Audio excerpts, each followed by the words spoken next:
fabulous fabric from the land of the Five Rivers.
We back.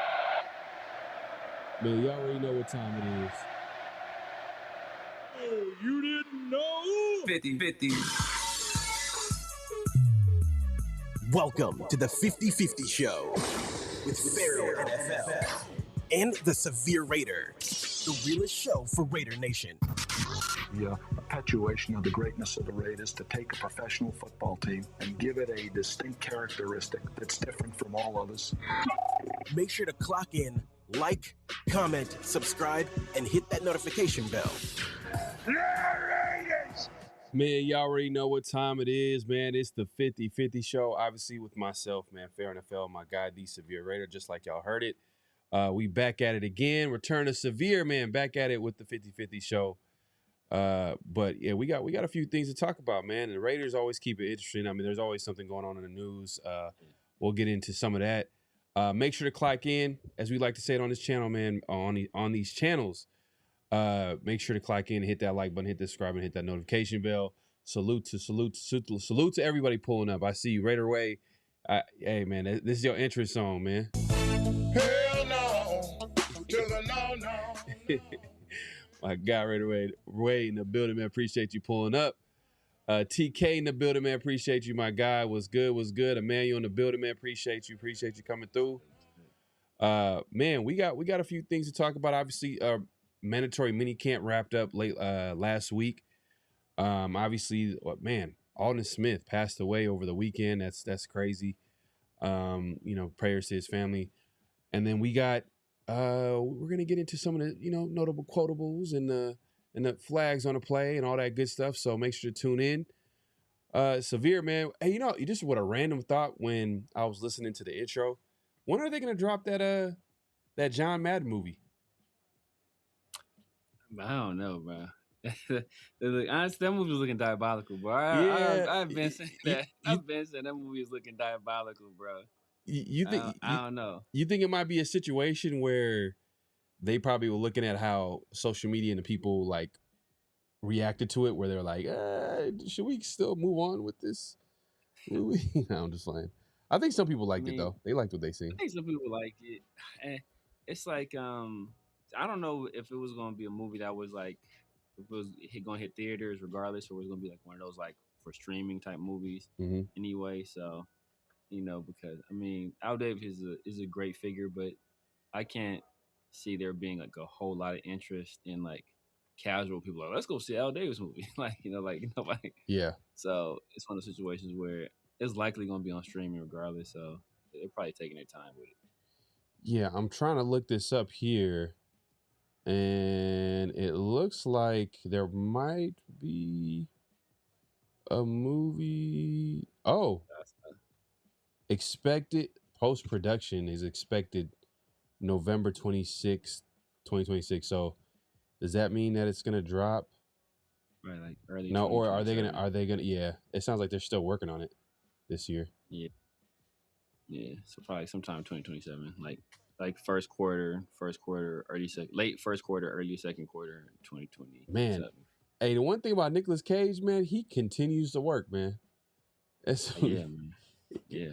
We would because I just recently seen him on that Amazon Prime show, Spider Noir.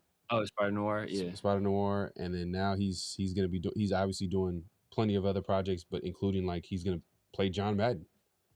Exactly. So that's gonna be crazy. And I haven't checked that show out too. I said I was gonna watch it. I haven't checked it out. You said you're gonna check it out? Spider Noir. Yeah, I haven't checked it out. I said it's cool. But I haven't checked. I heard it was pretty good. Yeah, it's cool. It's cool. I mean, you've seen enough. It's just I don't know, man. I don't know. I think the way I look at certain things is changing. Like I don't know if I hit the wall on like shows of like superhero type. Yeah, it's like, man, some things I can't accept anymore. But I don't know. It's cool. It's cool. If you're a fan of stuff like that, you're gonna like it for sure. Let's see. I don't know what this means, but we just gonna, since it's not productive, I'm just gonna play safe. I don't know what was coming next. Sometimes you might get banned just because it has nothing to do with what we talking about. I don't know what's going on. Better safe than sorry. Yeah. Better safe than sorry, man. Yeah. And hey, my mods, man, don't be afraid, man. Sometimes if something is fishy, just, y'all have the wrench. I see the wrench on, I don't know, Raider Wade, I don't know if I made you a mod on my channel. I don't know if you made him a mod on your channel. Raider. I think I did. I see a wrench. I just see a wrench. But wherever you got that wrench, just make sure if you see something weird, just go for the kill, man. Just take him out. Just take him out. Go ahead, man. Yeah, exactly. Just quietly, just take him out. You ain't gotta announce it. Just like, hey, but nah, man, it's a lot going on in sports. Obviously, the Knicks won the championship. Who would have thought? And the Knicks, always being called, like New York's always been called the Mecca of basketball, but they've never really had a chance. They never really put together like a consistent winner outside of like maybe those 90s teams and, some teams in the past that they had that actually, I think they had like I think they won, the last time they won a championship was like in the 70s. But, shout out to them. They won a championship. They beat the Lakers last time they won it. It was the famous Willis Reed game. Like, I think Willis Reed came out for like game 6. He was hurt. He didn't even play the entire game, but he came out and that's like, boosted the Knicks spirit. What Pierce tried to recreate. Exactly, right. What he later on said that he had to use the restroom. That's really what it was. He had to use the restroom. But that's hella. That's so goofy. He used it on himself. Some people said, used it. Wow, that's wild, man. That's wild. Yeah, right away. You gotta be an assassin, man. You gotta be an assassin. I got you. Yeah, Well, let me see. I'm gonna check and see. If you're not a mod on my channel, I gotta make sure I make you a mod. Let me get you a if they're mod. not If on my side. I can't remember. I thought I made them one on my side, but yeah, I'm gonna do that right now. But yeah, a lot of going on in sports. Like I said, like the Knicks won the championship. To be honest with you, I felt like the Spurs should have won it based off talent, but it was a classic case of inexperience meeting a team that was ready to win, like a veteran team. And it is what it is. But I think that like Wemby, as great a talent as he is, he needs like a go-to move. Like he needs to figure out like when he needs to get a bucket and tell everybody get out the way. Like he needs to figure that situation out. Yeah. It sounds like when you're 7'6", I'm thinking post game, get into the post. Look, he's never going to do it. He's never going to do it. But we all know the shot he needs to learn. With the skyhook, it'll be unstoppable. He learned the skyhook, it'll be unstoppable. Unstoppable, bro. Well, Unstoppable. technically, everything he does can be unstoppable. True. Because if he does a fadeaway, if he fade away, how are you gonna block his fadeaway? Yeah. If he does the Dirk, the one-legged Dirk, how are you gonna stop that? True. Like he just doesn't have like it. Just seems like he's just getting things off just of his pure talent and just ability. But then when it really come down to where he got to make a pressure, it's like he don't know what to do. Like he needs to, like Kobe, you already know he's going to go to that elbow. You go to the elbow, you know what I mean? And then he's going to work his way from there. And then, like other players, you already know he's like LeBron, he's going to some form of pick and roll. He's going to try to get downhill. He'll hit you with He'll hit you with this and then shoot it. Hey, I know LeBron hitting you with. But what's funny? Like LeBron is not the only great player that had obvious moves, but they were still great. Like you ever see like Magic Johnson's like no look pass? It's hella goofy. Like it's hella goofy, yeah. But back then it was oh my dang, yeah, like yeah. You gotta put it in context. Now we look at it because there's certain stuff you look at it now. It's like oh that's goofy as hell. Back then it's like, did you see what this man just did? He just threw a pass without looking. Yeah, but hey, hella impressed. I'll say this about the Spurs, man. Their future, bro. That dude Dylan Harper, the other guard, he's like 6'6". I looked up his height, like he's like 6'6". What's the other guard? I'm forgetting his name. Castle, Stephon Castle. He's gonna be nice. These are guys. They're like 21. I think Stephon Castle is 21 years old. Dylan Harper is a rookie. They're not afraid. They're not scared. They just need some experience. This right now, it's like they're like this Knicks team just created a monster with the Spurs team. Oh, yeah. If they go into the offseason and do it right and do it the right way, as far as like, all right, we're gonna go back, work on our game, come back even strong, come back even better. Because then you could argue, is the coach good enough to coach the group? But yeah, he's a young coach too. Though. So it's kind of hard. Year. Yeah. I think he's good enough. It's like you said, it was just growing pains for everybody because they if you look at it, they controlled the series. Yeah. Like look at the amount of time of like actual game time with the lead. I think it was like 3-1, damn near 4-1, something crazy like that. It's just that those late game situations. First of all, they were coming off 2 long series. They had a 6-game series. And then they had a 7-game series against the Thunder, and it's grueling series, like multiple overtime games, stuff like that. So I think their legs just, they kind of gassed out, and then just the youth, the inexperience, and the guy that's supposed to be the veteran guy on the team, and De'Aaron Fox, he was the one. Look, he's like, man, they need to investigate. He a Terry Rozier, bro. He's disgusting, bro. But what's crazy though? The playoffs kind of like they really like tell you the truth about players. Like they put it because there was it was funny. Like obviously he had a terrible. I know he got hurt during the playoffs and messed up his ankle, so he's coming back from that. But it's like the decision making and like the shots. Like he doesn't really have an outside shot that he's like that because I could tell like he doesn't have the confidence to really take it. I know he has the athleticism or the quickness or the speed to take it to the rim. But like that wasn't going for him, and then like I don't know, it just seem like he should have been coming off the bench, not Dylan Harper. Like, might as well. Yeah. Dylan Harper at least was, to me, was a little bit more effective, even though he had Way some. more effective. Even though there was was moments where it'd be like, damn, like, slow it down, you know what I mean? But you could tell, like, he was a young guy, like, he's still going to get better. By next year, I think next year it's going to be official. But I say that, but didn't they pay Darren Fox like $200-something million? Yeah, they paid him after they traded for him from the Kings. They gave him assets to get him from the Kings, and then they gave him. Man, I think they be regretting that trade because I seen during the time where everybody was getting on Darren Fox, I seen a clip.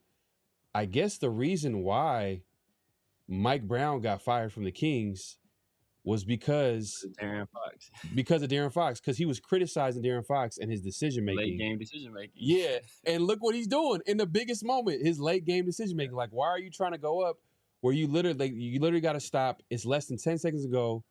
All you got to do is hold the rock, let the time dwindle down, let them foul you, and then boom, slow it down from there. But even if you make the shot, they were only up one at a time, so it still they only would have been up 3. So you still a 1 possession game, bro. So like now I can see if he's like, okay, it's a 2, I got this layup, I'm trying to go up 4, and I don't want to take the chance. So they foul me, I miss 1 free throw, and it's a 3. But bro, you're up 1, so whether you make 1 free throw or make 2 free throws, it's still a 1 possession game. Like it's just idiotic stuff like that, bro. Like, yeah, man, he a Terry Rozier, bro. He a Brendan Sorsby. Yeah, Brendan. Oh, that's another thing too. Brendan Sorsby. Speaking of him, so Texas Tech and Brendan Sorsby agreed to part ways. They mutually agreed to part ways. I'm sure. Mutually agreed. I'm sure Texas Tech was like, damn, like who are we going to be playing this season? Like it's just going to be too much drama, too much. You got teams and coaches saying we're not going to play this team or whatever. Yeah. It was just too much.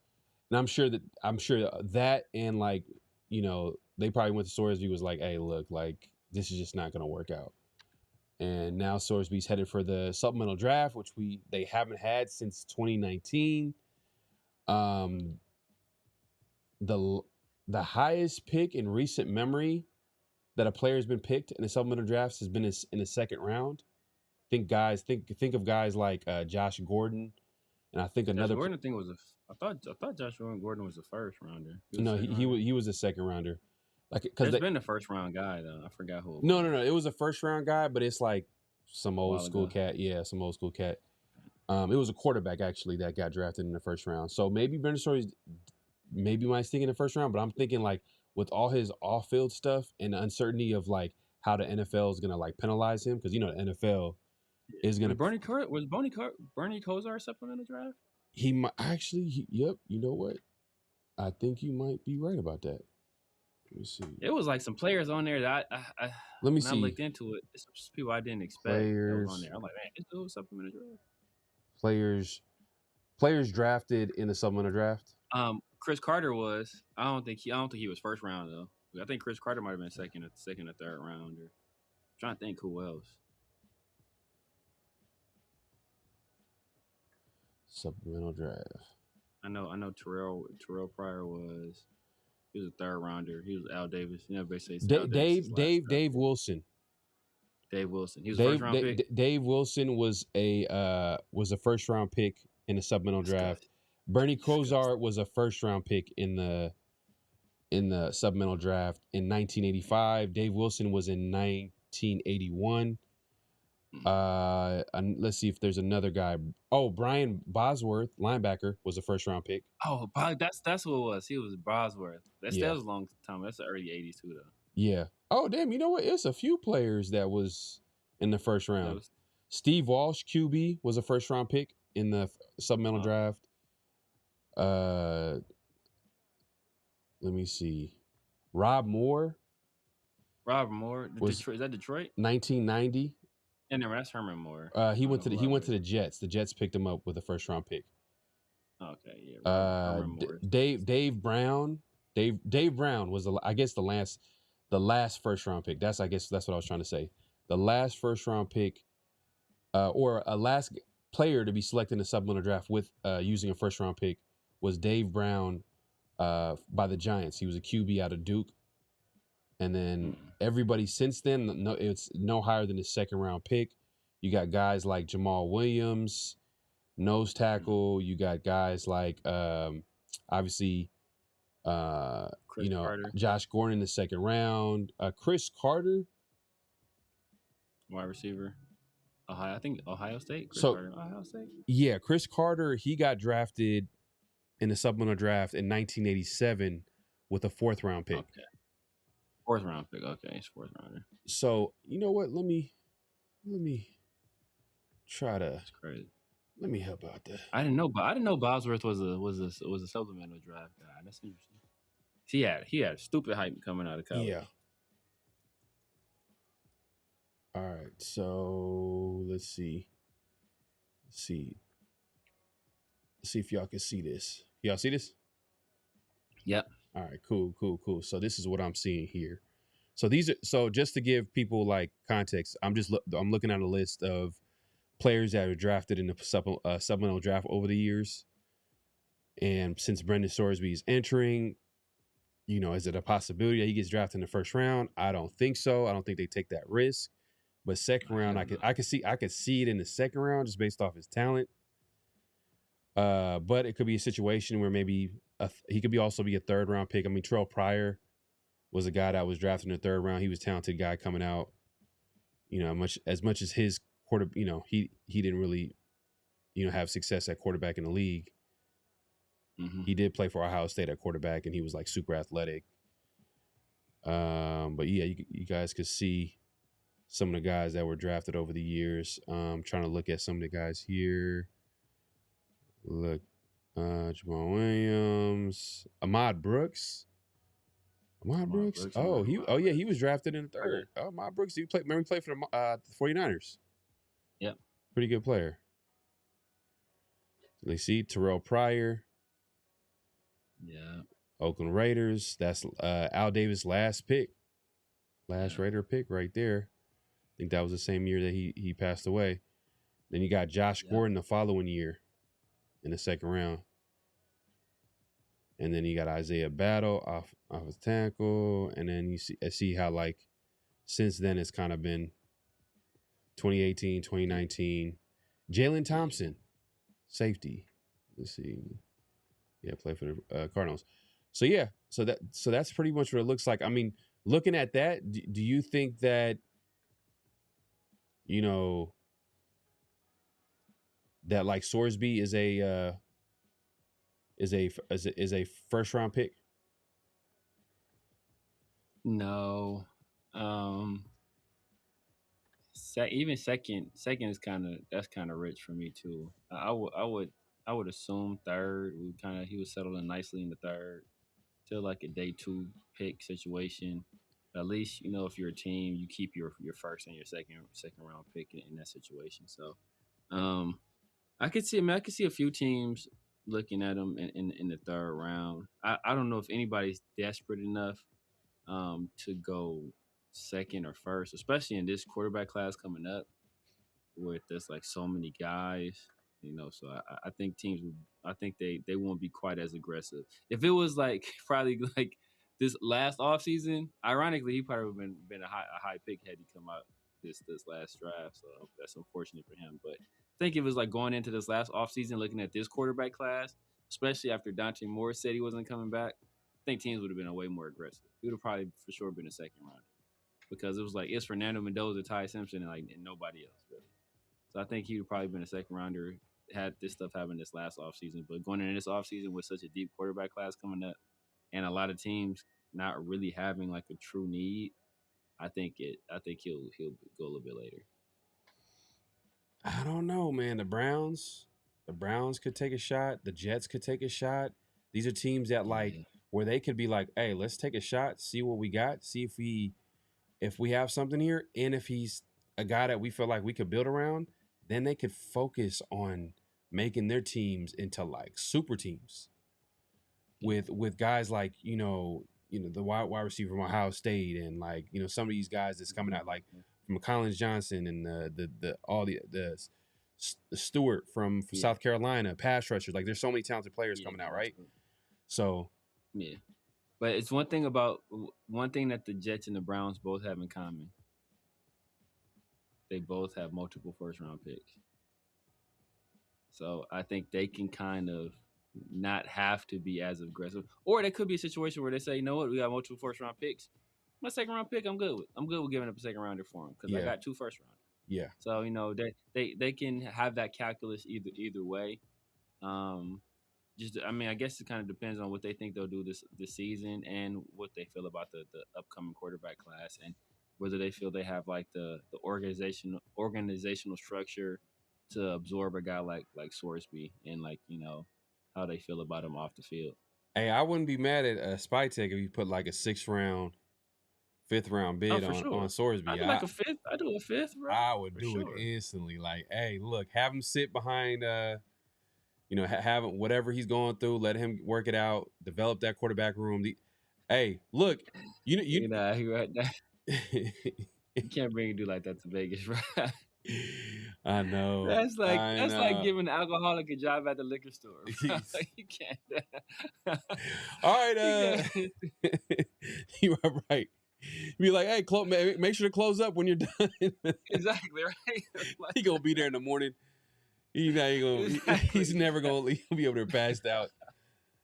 He gonna be damn, at the register like OG Ananobi, bro. Oh man, he had a crazy tip in too. That was crazy. Game winner. Yeah, I'm telling you, it's like certain plays, bro, where it's just like this play goes a different way. You know, that's why I don't want to say the Knicks is frauds, but I just think that. Bro, when I look at their team, it's a Cinderella team, bro. It's a Cinderella team. Cinderella team. It's like almost like that Detroit Pistons team. Or Dallas, the Mavs. Yeah, the Mavs. Yeah. You know, they just had a special year. You know what I mean? Like they were just like ready to win. You know what I mean? Like and pretty much take it that year. Yeah. I think it's the Spurs shot themselves in the foot, and I think if OKC was fully healthy, they were missing like 3 starters. They were fully healthy. I think they beat the Spurs and they go on to win the finals. But you know, see, hey, Fifths. You say it again? What did you say? I said talking about the OKC. I was like, if they were healthy, I think they won it. But like I said, if ifs was fifths, you know, we'd all be drunk, as they say. So yeah. You know. But what's gonna happen is now OKC's for sure gonna come back. They're gonna be a formidable team next year. But the Spurs are going to even be better. Wemby's going to be even better. Stephon Castle's going to be better. And I know that like someone in the chat was like, man, no one could score outside of Brunson. It seemed like a lot of that had to do with the defense. Even Brunson, if I don't know what his final numbers look like as far as his shooting percentage, but it had to be pretty bad because I felt like Stephon Castle did a really good job. Yeah. And even Dylan Harper. Early in the series, he struggled. Shooting, but like the last 2 games, I want to say he obviously the last game he really turned it up. But man, that's crazy that Brunson was able to do that. That is wild because I look at him as kind of like a 6-man, to be honest with you, bro. Yeah, but I respect his game, cold-blooded, clutch. Yeah, but bro, like what? How did they win? And he was the number one. Like what? Like that's crazy. He said, man, Cinderella story, man. Cinderella story. And like I said, everything coming together, everything like kind of, you know, broke their way, and then they took advantage of every mistake the Spurs made. They took advantage of it. Young and dumb, bro. Young and dumb, inexperienced, man. That's why it was frustrating to watch. It was like, damn, like the Spurs are way more talented. They just look at the top 3 best players on the Spurs and compare them to the Knicks. It's like it just feels like the Spurs have it. You know, they got Wemby. You know, Knicks don't have a Wemby. Then you got the Stephon Castle and then the Dylan Harper. These guys are talented guys, young guys, but talented. But exactly. So and we've seen it time and time again. And like when inexperience meets his experience, usually experience wins. Yeah, I was talking to my boy. That's a Knicks fan, and I was like, "Yeah, man." I was basically like clowning. I was like, "Y'all got lucky." I was like, "Darren Fox gave y'all that series, bro. He's the Finals MVP." I was like, "Look, if the Spurs had like a 30-year-old Drew Holiday instead of De'Aaron Fox, Yeah. they win that series. And she's like, man, he's like, if the Spurs had Drew Holiday now, they Yeah. might have won the series. At 36, he's like, that's how bad De'Aaron Fox was. I'm like, wait, wow. did you see I think this is hilarious.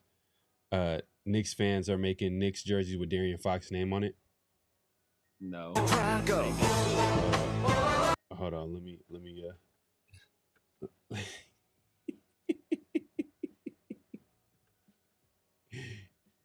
oh, you can see it. That is crazy. Yeah, bro.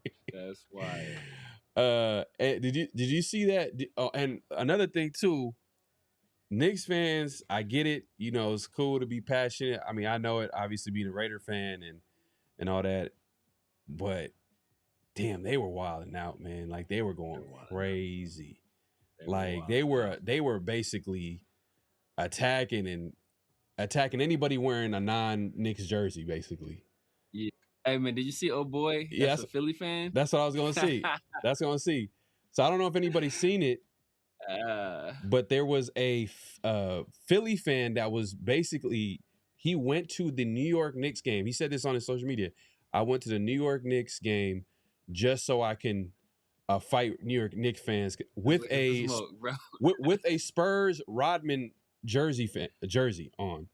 So let me play this clip. You'll see him just like going at it real quick. Hold on, if you haven't already, make sure to clock in, hit that like button, hit that subscribe button, hit that notification bell. Let's see if I think I retweeted this. Bruh, he fearless, man. Fearless, bro. He wanted all the smoke. Yeah. But it was kind of, man, it was like, I ain't gonna lie, man. There was people just trying to hit him and just run. Like, it was like, come on, bro. Like, what are you doing, bro? It's kind of like unmanly, to be honest with you. Let's see. Let me see. I thought I retweeted it. I thought I did too. They might have took it. They might have took it down. They might have took it down. They might have took that out of embarrassment. Like, yeah, you can't have this. I have somewhere he's. Oh yeah. I got it here.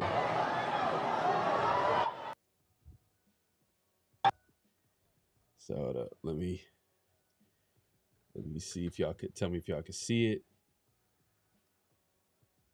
All right, you'll see in a second.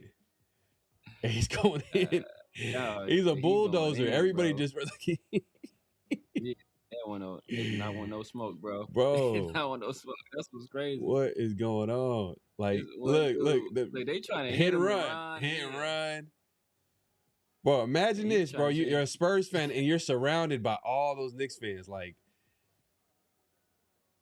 yeah, and a lot of it. He's not even a Spurs fan, though, like you said. Dude from Philly. He's from Philly. And the thing is, and to be honest with you, it's a lot of young fans. This is all young fans doing this type of stuff, to be honest. That dude right there with the white beater on, you pretty big, bro. You better get in there.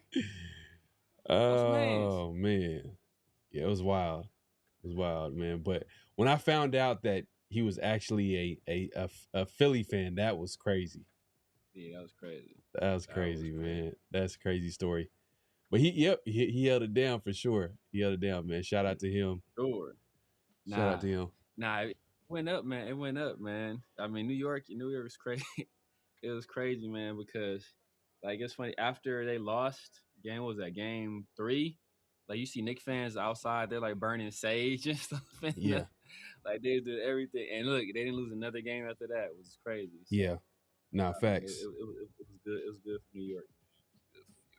Facts, man. But yeah, look, just to finish up that Brendan Sorsby conversation, me personally, I've always been intrigued by the Brendan Sorsby as a QB since last year when I was watching Cincy games. I'm like, hey man, if the Raiders could find a way to get him, you know what I mean? I was looking at maybe possibly 2nd round pick, but the way this draft was looking, he would have been a 1st round pick in this draft for sure. For sure, it's just based off the talent alone. But you know, with all the off-field stuff, now it's like, all right, now you got to figure that situation out. I'm sure the league is going to have to figure that out. But from a talent perspective, he got it. But now you have to incorporate like his issue with gambling, how serious it is, and how the league is going to determine how much he gets penalized. Because what happens? He gets penalized. He can't play in the NFL for the next, I don't know, 16 games or 17 games, full season. Because didn't they suspend Calvin Ridley for something to that effect? They spent him for like a year. But he was in the league by then, and that happened while he was in the league. This is something that happened in college, so I don't know. I mean, Terrell Pryor was suspended. He was penalized for 5 games from the college. 5? Okay. I think 5 games in college, but then the NFL took that ruling and applied it in his NFL. But technically, Sorsby hasn't been penalized or anything like that, so we don't know how to. Exactly. So it's a little bit different. Because Sorsby, technically, the NCAA wasn't going to penalize him at all, or they weren't going to be allowed to penalize him because of the the injunction or whatever that came out against that suspension. So it's gonna be an interesting situation how the NFL handles it, man. Because I know the NFL, knowing them, they'll probably be tough. They'll probably be tough because even with the Terrell Pryor situation, they were like, the reason they did is like they claimed they didn't want it to be like a safe haven for an out for guys that were going to face suspension in college, and then so they run to the pros. So you gotta, if you took that tact with Terrell Pryor, who was getting in trouble for getting some free tattoos, like what are we doing? What are we doing? So if you took that tact with Terrell Pryor and you don't take that with Brendan Sorsby, it's already going to be like a funny look, man. So I think they got to do something. I don't know how serious it will be, but they got to do something. So the thing with Sorsby, it's not like he bet on games while he was playing. A lot of bets happen like over a 4-year span. The notable is when he was with Indiana, where he placed bets on the team, but not while he was playing. Not when he was like active. He wasn't even on the travel roster, so he was just. But not to like downplay it, but I don't know if that they'll take into consideration, because I think it would be way worse if he was playing and he was making bets. And they were like, and the thing is, if you look at the bets, they were small bets, but there were a lot of small bets him and his buddy were making over a 4-year span. So it's like, I think he had like 9,000. It was something crazy. It was something crazy. Right? Yeah. And I think like did he have somebody do it on his behalf, or was he doing it himself? I don't know if he did it, or did it was an account him and his friend share, right? Was it something like that? Yeah. I don't know. It's something, but to your point though, that going to Vegas would be if he's trying to clean up his image, I'm not sure if he would want to go there. And then I'm sure everybody's not going to let that go. That's going to be like the first thing they say. Oh yeah, Brendan Sorsby, isn't that the guy that gambled away his college career? Exactly. Yeah, man. But yeah, I wouldn't mind. Hey, man, I wouldn't mind Brendan Sorsby in the quarterback room. I'm just saying, I feel like, hey, that's a nice little insurance plan, just in case. Yeah. Just, hey, man, there's nothing wrong with having talent, man. It's nothing wrong with having talent. And if anything, you could, if the Raiders got him for a 5th or 6th, developed him, let him come into games where he showed out, killed it in preseason. Hey, you know how the league works. Turn him into like the 3rd. Your starting quarterback will be down for a couple games. He comes in, serves, and then boom, a team gonna get desperate. Trade away like what? You can flip that into like what, a 2nd, a 3rd, maybe a 1st. If a team gets real excited about the trade, but yeah, but I hear you. Realistically, it's not gonna happen. It's not gonna happen. But I can see the Browns doing it though. See the Browns doing it. I don't know what round. Browns would do it. I don't know if the Browns would do it. I can see the Jets doing it. I can see maybe Arizona doing it too. And there's some sleeper teams. I think I got maybe 3 sleeper teams. Is the Vikings is one of them. I think they only got a 1-year deal. Damn, if he went to the Vikings, I want to see what Kevin O'Connell could do. Wow. The Vikings, the Colts. Because think about Daniel Jones. He got just coming off that injury. So like, what is he truly the future there? Yeah, you know what? I'm gonna slow down real quick. I don't know why I do this, but we sometimes give a lot of these top, offensive gurus benefit of doubt that they're gonna be able to develop the quarterback position. But in reality, how many times has Shanahan struck out? How many times has Kevin O'Connell struck out? Look, he had a ball of clay in McCarthy. I know you didn't really were high on him, but hey, he had a talent. You got a guy that probably was like, hey, I could coach him up. I could see the arm talent. I could see the athleticism. You see what I'm saying? Like, so the only guy that I will call a true quarterback guru is probably Andy Reid. Probably, yeah. In the league, where I've just seen Yeah. almost every quarterback he'll come in that system. Kevin Cobb, Michael Vick, Donovan McNabb, Jeff Garcia, Alex Smith, like all of them looked pretty productive under Andy Reid. So that's the only quarterback guru in the NFL, man. To be honest with you, all these other guys. You forget when they drafted Donovan McNabb coming out of Syracuse. I want to say he was an option quarterback. Like people booed the pick. Eagles fan booed him. He booed, bro. Yeah. And he took him to the Super Bowl, and it had like I think he was like a 6-time Pro Bowler or something like that, right? Like in a few times, I don't know if he was ever All Pro, but that was back when the Pro Bowl actually meant something. It wasn't just like a BS to go to the Pro Bowl. So, but look, the Vikings, the Colts are two teams I think will look at him, and then I got one sleeper team that might look at him. The Texans. Ooh, so you're saying the C.J. Stroud experiment might be just insurance, because if you can get somebody that could push C.J. Stroud, and if he continues to play like he's playing, David, I don't think they'd be like, okay, well, we would just transition to Davis Mills, so you can get a guy that could potentially be a first round talent, get him in like in the third round, or second round, and you got a guy that's going to like light a fire under your starting quarterback. Like you said, if he turns out to not be good, maybe you can turn him into something else in the future. Yeah, I don't think he goes lower than a third round pick. Now that we start thinking about some of these teams that need quarterbacks or they need to address the quarterback position at some point, but they don't have like a young answer. Like McCarthy seems like he's done with the Vikings. Like that situation is probably done for. You got Kyle Murray. He's going to be on a 1-year deal. That might be just a 1-year rental type of situation. I'm not sure if they want to give long-term money to or a longer, big contract to Kyle Murray, who, infamously in his contract, they had to put like, hey, could you make sure that you study game film? Yeah, get off call. Stop playing. I'm like, damn. Your quarterback got to be, the quarterback got to be like one of the hardest worker, if not the hardest worker on the team. Like it just, come on, man. Like you're leader of this franchise. There's so much is dependent on you. That's the responsibility that comes with being a quarterback. And if that's a problem, I don't know if you could overcome that as a team. Winning. I will say that people give him a lot of flack for that, and rightfully so. But like, there are way worse things you could be doing as a rich dude than playing Call of Duty. I guess so. It's like, we give him crap. We give him crap for that. Like, this dude don't Call of Duty. It's like, bro, like, all right, that's his worst trait. You can kind of live with that. Yeah. Like, we've seen some crazy stuff. No, for sure. It's definitely like it's levels. It's definitely levels. I'm just looking at it from a perspective like, damn, like that's the reason why we're like, damn, why Kyle Murray? It felt like he had some talent. Like he just never took that next step. It just stayed where it was at with the Cardinals. Maybe it gets unlocked this year with O'Connell as his head coach and play caller, and now you got a guy like that's going to be able to call plays and utilize his talent. I don't know, we'll see.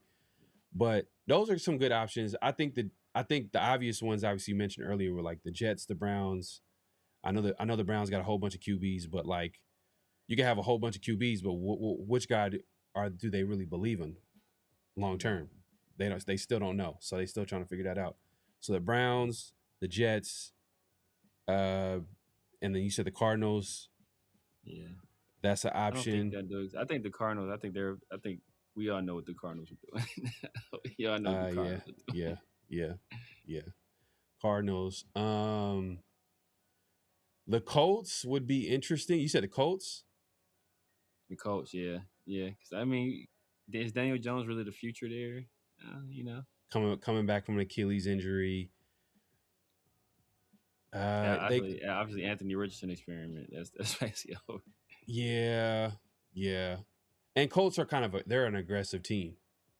They're an aggressive team, especially because they're looking at their job security. Like they're trying to win games, and this might be their last year if they don't figure it out. At least make it to the playoffs and like, because they look like they were, you know, obviously had a great season until like he got hurt, but you know, I think they're on the clock right now. But yeah, those are the only teams that you mentioned. Some teams I think that are interesting. Vikings. I'm trying to think of anybody else that might be quarterback hungry, but that's pretty much it. I mean, I was thinking like Atlanta because I think Michael Penix, he's coming off the injury. We kind of don't know how he'll return. And Tua, I think Tua is just a one year deal, so you don't know what he'll be. Oh, I was gonna say Miami, but they paid boy. They could, but they just paid Malik Willis. I don't know. Yeah. And not that they paid him crazy money, so they could still be in the market. Yeah, man. But we'll see, man. I don't know. This is, if you're a football fan, it's definitely something to like keep an eye on and seeing what happens in the supplemental draft and what teams drafts them, because I think it's going to be an interesting situation. I think he's probably going to be one of the more talented players that we've seen in a while kind of get drafted. So I don't think he drops no later than the third round. I don't believe so. Yeah. Unless teams are just really scared off. Unless they get wind from the NFL that we about to drop the hammer on them. Then I can see them be like, right, okay. Right, yeah. That I agree with that. Yeah, man, and I guess let's move on, man. Raiders obviously finished out mini camp. Were you hearing any good things as far as like guys that stood out to you that you were hearing from camp? I know, like, from what I was hearing, like, Clint Kubiak was saying all the right things. I know they earned their shield. That was a big thing that, that all these helmets didn't have any shields or whatever. But that was so corny, man.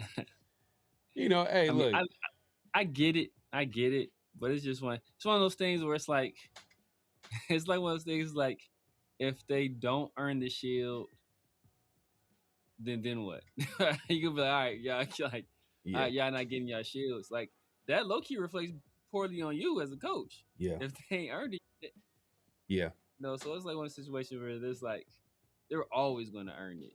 It's a foregone conclusion. It's still like a nice carrot, carrot in the stick. Still nice to put it out there in front of them as a goal, but I don't think there's ever a situation where they weren't going to earn it. Yeah. Yeah, that's true.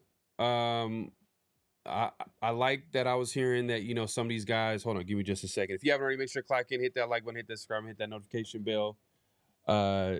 Someone in the chat, Alex, says Colts have a very good coaching and staff for a QB as well. Yeah. Yeah, they do. And you know what? I was going to say that, I like the head coach in terms of like the types of quarterbacks he was able to have success with. But then I seen what he did with Anthony Richardson, so I don't know, man. Some of these offensive gurus, man, like some of these offensive gurus, they're not quarterback gurus. They're not developers of the quarterback position. Like, do y'all understand me when I say that? Like, there's certain quarterbacks, there's certain offensive coordinators. They're probably good play callers. They got a nice offensive scheme. Like, you know what? Would you say Sean McVay is a quarterback guru? Yeah. But see, he's had talent to being like, he's had 2 number 1 overall picks at quarterback though. So it's like, did he get the best out of Jared Goff? Yeah. Did he get the best out of Matt Stafford? Yeah. But we've never seen him be like, all right, take this 3rd round bum and like, make him into something, right? So, he didn't take, like you said, Andy Reid took Mike Vick coming off of 2 years in jail or whatever. He's like, all right, you right back to Mike Vick. So it's I don't know. Like, but I would give it to McVay though. I would give it to McVay. Salute to my guy Machiavelli 24, man. Salute to my guy. Hey, congratulations, by the way. I seen you hit the big number, 1K. Salute to you, man. Hey, all that hard work, man, it's coming to fruition, man. So appreciate my guy coming through and supporting the show. I wouldn't. He never developed a QB. He's a good play caller. Are you talking about Sean McVay? He's talking about Sean McVay. I mean, See, that's why I don't know, because if you look at Jared Goff from his rookie year to his second year, because his rookie year he had Jeff Fisher, his second year he had Sean McVay, and from his rookie year to his second year it was Night and day. exponentially better. Yeah. Exponentially better. Like Yeah. people were like, "Yo, this dude's a bust. Get him out." Like he might not be an NFL caliber quarterback. Like it was bad. Well, we'll see. And We'll see if he what he does with Ty Simpson. yeah, but I think they're doing a smart thing with Ty Simpson. They're going to send him like 2 years behind Matt Stafford, and he's going to learn from one of the best quarterbacks in the league, for reigning MVP. Yeah. And so we'll kind of see how that goes. But so that's what I'm saying. Like, did he never develop a quarterback? I mean, like I said, Jared Goff was number 1 overall pick. But yeah, from his first season to his second season, it was like complete night and day. And the Rams won like 12 games or something crazy like that after winning like 4 games the year before. Because the point that I'm trying to make, some of these offensive gurus, they have a great system. Yeah. But do they develop the quarterback position? And when I say develop quarterback position, I'm talking about like you're able to get the best out of him, or you get a young guy, and you develop him over time. Dave Canales, he's not doing a bad job with Bryce Young. You know what I mean? He's made some improvements. He's made the jump a little bit, gotten better. So maybe that's another guy that you could possibly say like, hey, that might be a guy that could go into that quarterback guru conversation. But when you got Andy Reid in the league, it's like, yeah, you got to be down on the totem below. It's like Andy Reid, and then it's everybody else. So it really opened my eyes over the years when you got like Shanahan who struggled to literally like find his guy at quarterback until he found Brock Purdy in the 7th round, and the rest is history. Because we all know that like Shanahan, he's a great play caller. He's able to he has a great system. Players are productive in his system. It's just that quarterback position. It's been hit or miss for him. Like he tried with Trey Lance. He has Sam Darnold. He has Sam Darnold too. Jimmy G. And these are guys that I'm not gonna lie. Like Jimmy G, I was never a big fan of Jimmy G, but that was his quarterback, and he was able to at least, I guess, take him like coach that team to like the Super Bowl. But that was a team that was a defensive. That was a great running football team, and they were able to play great defense. I never looked at them as like a team that was able to attack you downfield and exploit your matchups like that. Like, because I don't think they had the quarterback to actually do that consistently. Nah, it's all good, man. It's all good, man. Appreciate you coming through. Yeah, man. So I just had a random thought about that. But yeah, and as far as I think you can give him credit for. I give Sean McVay tremendous credit for Goff. Like I said, I was out here. I remember the Goff conversation after year 1, and I remember just what he did. Like he took a second. Like I said, he's the first overall pick, so that's what you kind of hold against him. But if we saw that kind of improvement out of a player from year 1 to year 2, and the only thing that changed was like the head coach. Yeah, you're gonna get a head coach. McVay's a great coach. McVay's a great coach. We're just talking about developing the quarterback position, and then like when people kind of like throw that word, oh, he's a quarterback guru. But my point is like there's only really one guy that you can say is a quarterback guru, and that's Andy Reid. That's Reid. He's done it multiple quarterbacks, multiple years, multiple styles of quarterbacks. Like, yeah, he's done it. Yeah, he's done it consistently. Whoever he's put out there, they were able to have some success and be productive in. It's crazy. But there are guys where I was even, I'm trying to think his name, the Colts head coach. I was like, man, if the Raiders can possibly get him, but I was just like, you know what? Like, I didn't like how they handled the Anthony Richardson situation. That was supposed to be your guy. But not to knock him, not to say that he's not a good offensive play caller or offensive mind. It's just developing that quarterback position is another ball game.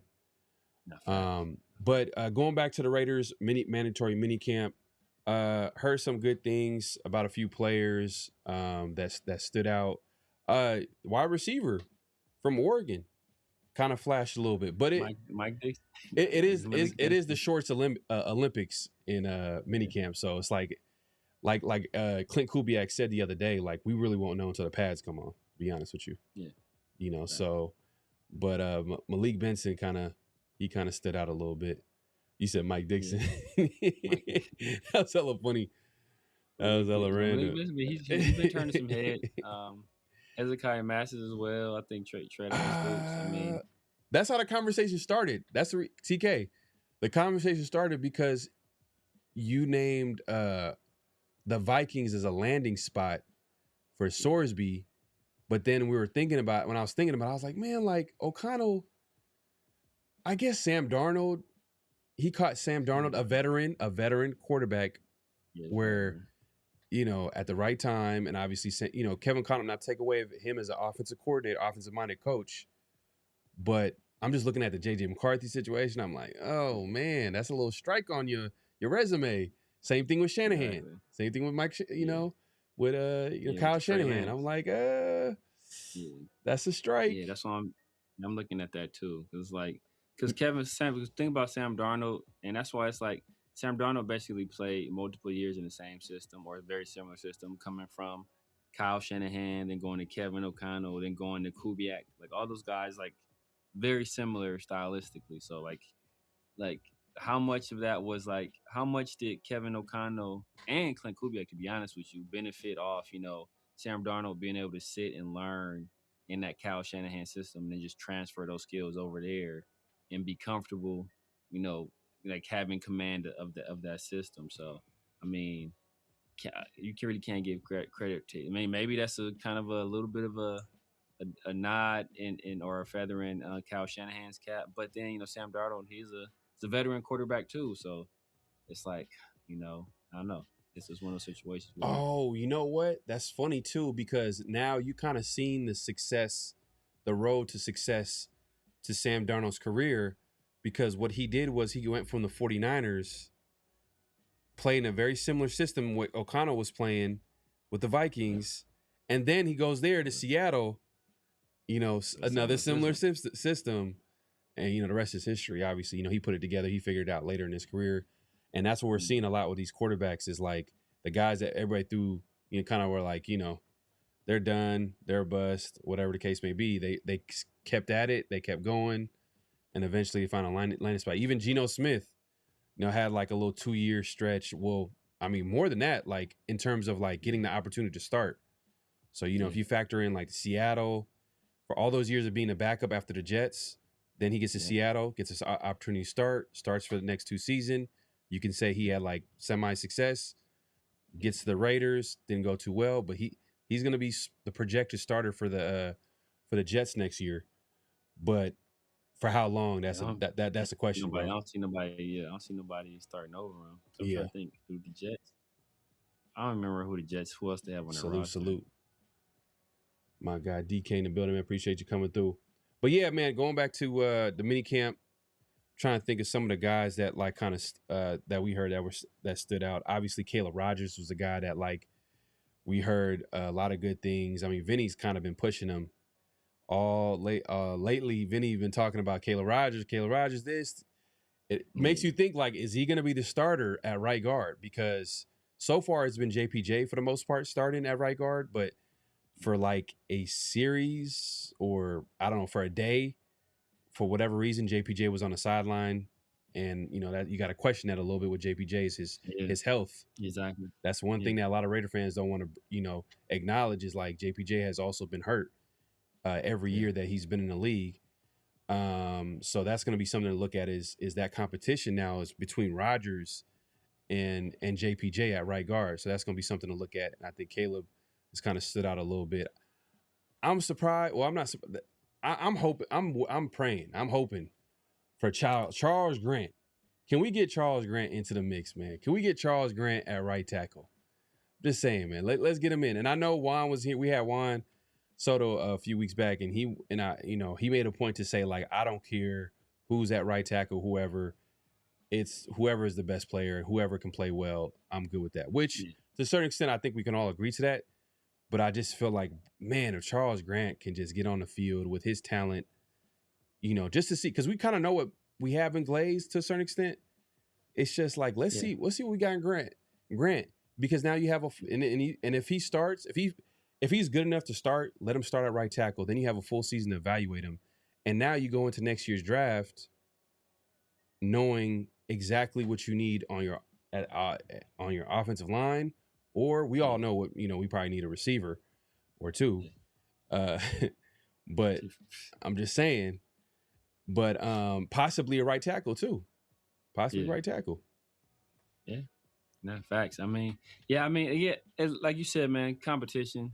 Give him an opportunity to compete over there. And if he's the best man, then he's the best man. Let it play out like that. But I did hear that the Raiders were giving him some work over there. I didn't hear how he did. So that could be positive. Because usually if you don't hear offensive lineman's name, that's a good thing. But it could be a situation where he's not out there really making that much of an impact. So he has no experience from what I recall playing on the right side. So this would be a little bit of a transition for him, getting those reps at right tackle. But hey, man. At this point, it's all competition. The cream rises to the top. May the best man win. Get your best 5 out there, whether that be including JPJ and Charles Grant, or whether that be, there be Caleb Rogers and DJ Glaze, whatever mix they want to put out there. As long as it's the best 5, or Trey Zoon, hell, maybe Trey Zoon ends up winning the job. As long as you're getting the best 5 out there, and those guys have good chemistry together, I'm good with it. Or best combination of 5. Yeah. Sometimes that's what it really comes down to, is what are the best 5s that play well together. Obviously individually you want the best guys out there, but it has to work. It has to make sense. My guy TK says they're saying again that JPA has personality that doesn't fit in the locker room. You know what? Hey, this is the second year in a row where coaching staff is kind of kind of putting JPJ on notice. Yeah. So this is, hey man, JPJ got to get together. Hopefully he responds to it and has a great offseason, and if Caleb Rogers gets the job, then if you're noticing some of the guys that are I want to say possibly might lose their jobs are kind of like guys that weren't drafted by Spy Tech. So guys like JPJ doesn't really have any connection to this coaching staff or this front office. Yeah. And the reason why a JPJ drops, was because of his injury. So Spy Tech could look at him might as well just try to see if we can get the best out of him. If Caleb Rogers is named the starter, then you could possibly see JPJ being a trade candidate for sure. Oh, for sure. For sure. If JPJ isn't a starter and they go with Caleb Rogers or Trey Zoon, JPJ's out of there, bro. Yeah. And it's nice depth though. I think they would probably try to trade him first. They would try to, if they feel it's trending to him not being a starter, they would try to trade him first, because if it goes out to the league that JPJ is not starting, then that automatically, suppresses his value. So they'll look to move him before they start saying, or before they name somebody else as a starter. But yeah, I can see them moving on, man. As you said before, he has no ties at all to this team or to this coaching staff. All the offensive coaches are gone. GM is gone. Head coach gone. Everybody that had anything to do with drafting them essentially is gone. Outside of Mark Davis. So. It could be a situation where they say this guy isn't a fit either for our offense or personality wise, which would be interesting why he wouldn't be a fit personality wise. But I can see that happening, and then he's out the door. So I'm hoping that that's not the case. 'Cause I think just in terms of pure talent, he's the second most talented. Or third, would be third with Linderbaum. He's usually be the third most talented offensive lineman on our roster. But as we've said before, man, it's not always just about your pure talent. It's about how you fit into that system and that scheme, and how you fit with those other guys you're lining up to. So that ultimately would trump everything. So if he's not going to be here, get what you can for him. Yeah, no facts.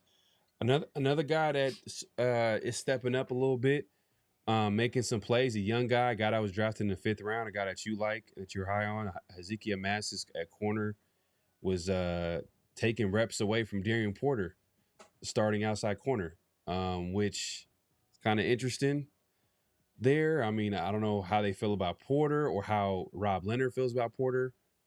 He's obviously, he was a defensive line coach the last like few years for the Raiders, so he was there last year, so he's familiar with what Darian Porter can do. But I think Rob Leonard wants a specific type player on defense. Does Darian Porter fit in a Rob Leonard defense? That's the question. That's a guy that's probably going to be on notice a little bit. Like, you got Hezekiah Massis, who's making plays, young guy, but he's a 5th round pick. And then you think about, like, the elephant in the room is Jermon McCoy. Like, if everything works out, like, you want him out there. But do you see Darian Porter being a starter for the Raiders this season or even beyond? Is he like in the future plans for? Do you see that type of talent where he could start? I think the talent is there, but no, all the time outside of quarterback, cornerback is probably the most difficult position to play in the NFL because all the rules are there to protect the quarterback. All the rules are there where you can't put your hands on wide receivers. You got to defend some of the best athletes in the world. Essentially, they know where they're going. You don't know where they're going most of the time. Physically, it's the hardest.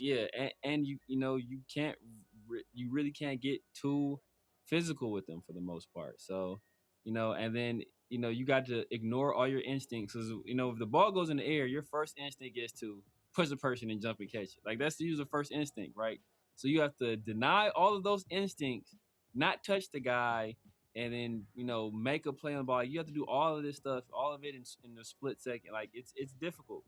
And for a guy to never have played that position, only played it a year in college, now you're asking him to come into the NFL and defend some of the best in the world, at wide receiver. Like, that's a tall task to ask.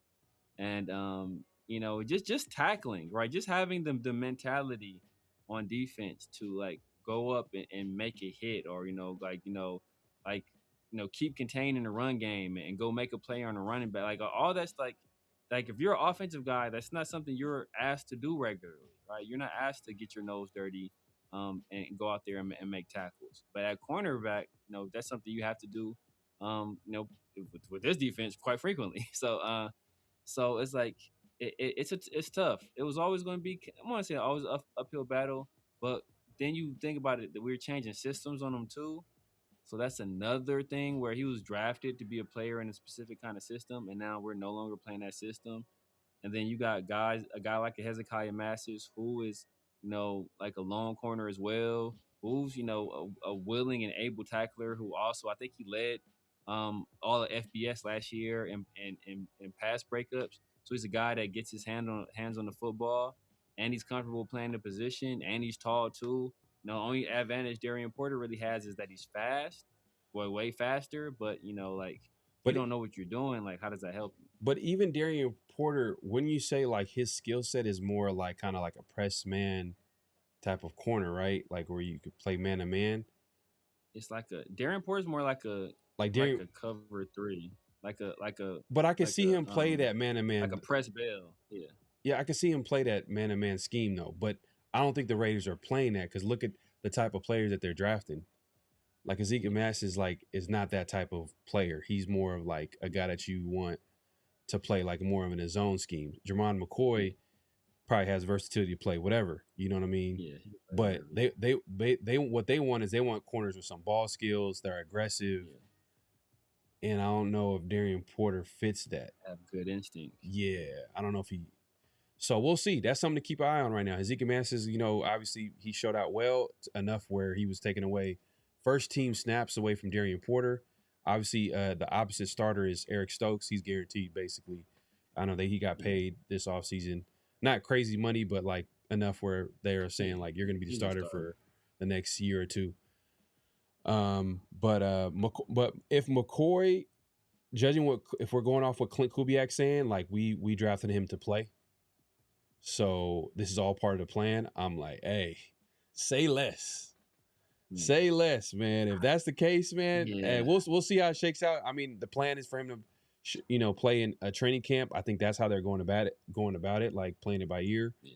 But there is a possibility that, we're like, you know what, this is not going to work out. We're just gonna shut it down for this year and then have him come back next year, or some deal like that, and then hope for the best.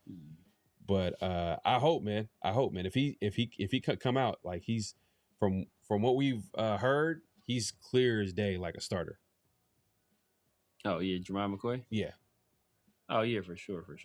But he said that the only thing is, I think the Raiders are. I mean, they're already like a very cautious team for the most part. I think they play it cautious with Jeremiah McCoy, where I don't think they just go out like, all right, man, you're a starter.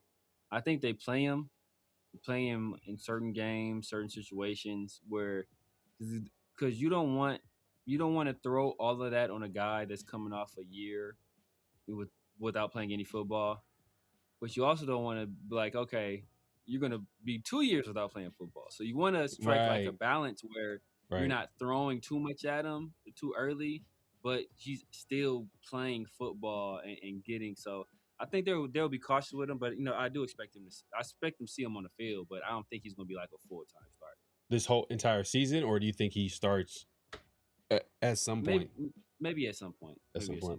Okay. We'll see. Another guy I think is one of your favorite players on the team, Cody Lindenberg, linebacker, has been showing out. It ain't your other favorite linebacker. Nah. You know what I mean? I like Lindenberg. I like Cody. I think that was a good pick. The other one, Tommy Eichenberg, hasn't really had an opportunity. You ain't heard his name, have you? You ain't heard his name. Yeah. I think he might have been sidelined a little bit. I don't know if he got hurt a little bit, nicked up. Maybe hasn't got an opportunity to play. We'll see. I mean, it's like we were saying earlier, man. It doesn't matter until the pads come on. We won't know what this team, who are the guys that's gonna possibly start for this team and all that type of stuff. But so far, Cody Lindbergh showed out in minicamp, so he was the guy that stood out. Guys that we're hearing, like I just mentioned, Eichenberg. I guess you could say his stock is down. He didn't really play any snaps with the first team. You got guys like Meredith, who's splitting snaps with Will Putnam at center, and like he has an uphill battle. I mean, from our perspective, like, oh man, this guy that has experience playing center or guard. He's had some success at guard. As a backup, especially coming in and playing guard. But that's not how this coaching staff looks at it. They're like, hey, you're gonna have to earn it. So I think Meredith's on notice. Eichenberg, and then we just got done talking about Darian Porter and how, like, maybe it might not be a scheme fit for him, but we'll see. He's still kind of like in there in the playing first team snaps. And if what you're saying is true about McCoy, kind of not playing, coming in here and there and not really playing like full time until like maybe after the first 4, 5, 6 games, and then you could probably name him a starter. Just to ease him back in. If that's the case, then Darian Porter is not all the way out as a starter.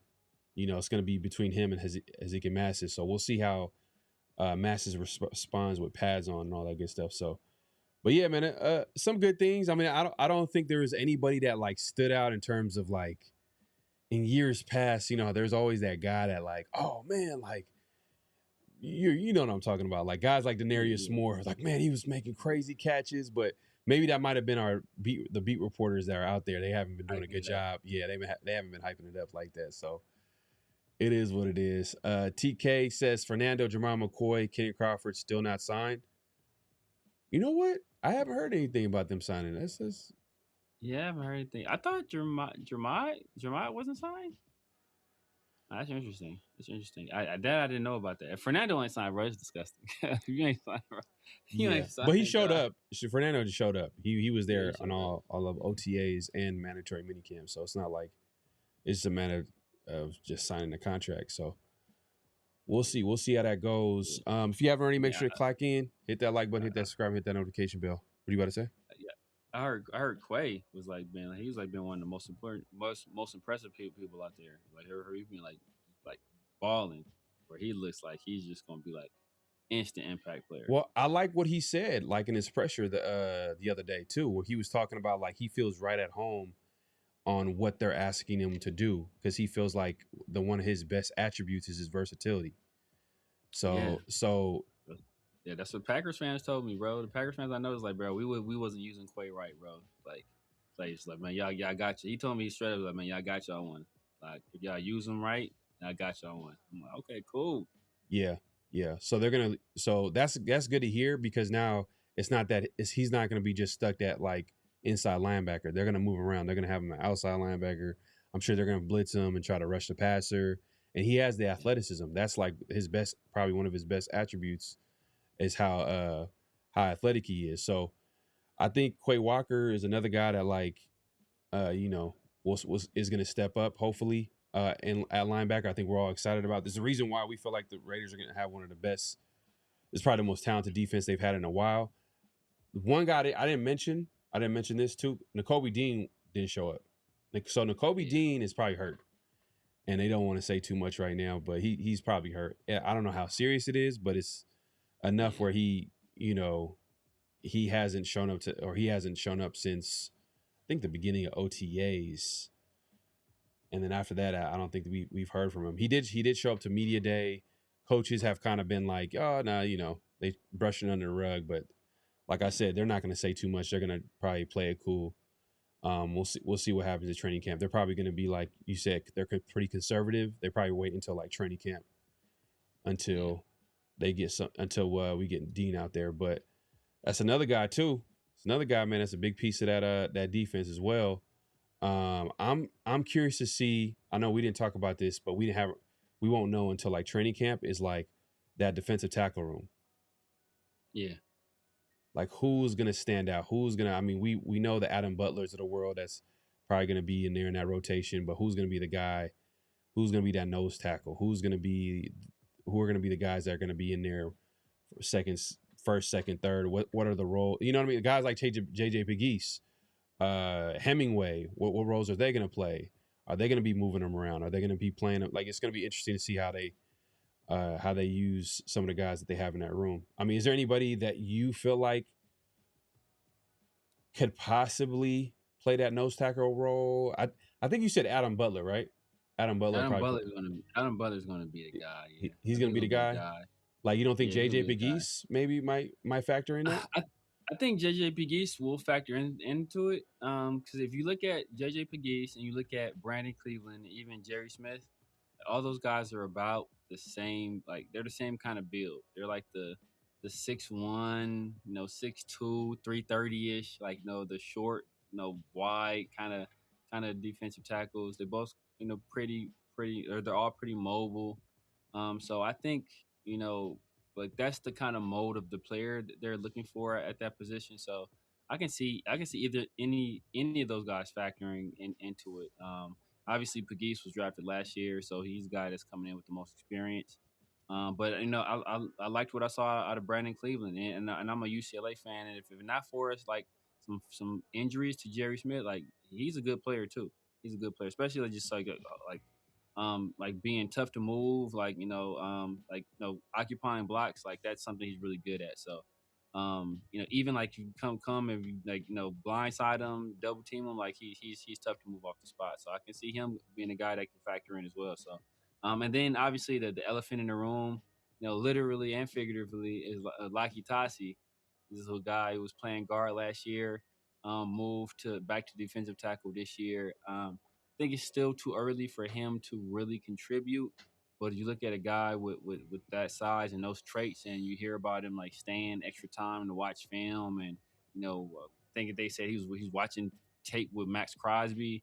Like you hear about a guy doing that kind of stuff, and he already has those physical abilities and played a game that's somewhat similar to football in terms of its physicality. Then you kind of like, all right, like maybe we got something here simmering. We ain't ready to open that pot yet. Yeah. But it's on there simmering. Yeah. We'll see, man. Hey, look, it's gonna be a lot. It's gonna be a little hiatus from here on out, like until training camp. So once we get to training camp, we'll probably find out a lot about this team, especially once we get to that first preseason game. We'll figure it out. I remember that first preseason game last year. I think we were on. It was it me, you, and was it who's on the show with us that we did recently? Well, we not recently, but last year when we had our overreaction predictions. Do we have somebody? I think it was Mint Beats. Mint Beats. Was it Mint? Was it Mint? Okay. Yeah, was it Mint? Probably. Yeah. And yeah, I think you talked about the run game struggling a little bit. Yeah, we talked about the defense. The defense, the offensive line obviously came up. That was like the one thing. So I feel like that by that first preseason game, especially in today's version of the NFL, like with limited amount of preseason games that these guys are playing, especially, to be honest with you, I don't think we're going to see starters like that in any of the preseason games. I wouldn't think so. Maybe, maybe a series or two for like Trey, maybe, or Jack, not Trey, like Jack Best might get a series or two. I can see that. Like Bauer's not playing. I don't think Cousins playing at all. Yeah. The reason why Trey Tucker, maybe not. I think Jack Best plays though. Yeah, maybe. Yeah, like players, certain specific players might get more snaps or whatever. It might be a situation like that. But I think that like even like when you think about that when they have like a scheduled joint practice, I think that's what's going to determine like, all right, once they get that, I think that's going to feel like that's going to check off a box for the coaching staff where they were like, all right, we went against like a pretty good team against the starters, and they're going to be able to like control like the certain like environments that they're going to put the team in and stuff like that. So I think that's what I feel like teams are doing is that they get into these joint practices. There's one less preseason game. The joint practice is kind of like the de facto game where in the past it used to be that third preseason game. When there was 4 preseason games, it used to be that third or like that the first half of that preseason game starters used to play. Yeah, a lot of times it'd be like the full like 3 quarters. Sometimes they'll put like damn near 3 quarters and like before they left the game. So now their teams are kind of starting to use the like the joint practices. That's a little bit more of like more of a dress rehearsal where it's a more controlled environment. They can show a little bit more because usually that's a team they're not going to play during a regular season. So they can do a little bit more and not have to worry about, hey, that coach kind of having insight into what they're going to do that year. Yeah. So, they're starting to utilize that more. Like we did it last year with the 49ers. That's when we first kind of started to worry because the 49ers was like, we're watching the stuff they did with Seattle, like or the stuff they did in Seattle, and it was like, oh man, this is all right. This is kind of worrisome. Yeah. So and this year we have a real good test in the Texans with a guy that obviously Clint Kubiak has some relationship with. I think they were both on the staff with Kyle at the same time, and obviously, D'Amico Ryans is one of the best defensive minds in the league. So it'll be a nice little test. Yeah. No, that's a good team to play in the preseason, or at least joint practice as far as like you're going against a talented defense. That's a good way, especially for Clint to know exactly where their offense is, especially because they want to run the football. They want to do a few things like play action. They're going to want to develop that offense. Right now they're putting it together. My guy, R.U. Kent says Lucky Tassi ran a 5.140, kind of insane for his size. Like, he's like 370 pounds. It's crazy. Yeah. Did you see that clip? 370. Did you see that clip? I was going to tell you. Like, did you see that clip of him? It was like him and Keon Crawford running around the corner, and it looked like Lucky Tassi was way faster. I'm going to be honest with you. Like, that burst, it was crazy. He played rugby.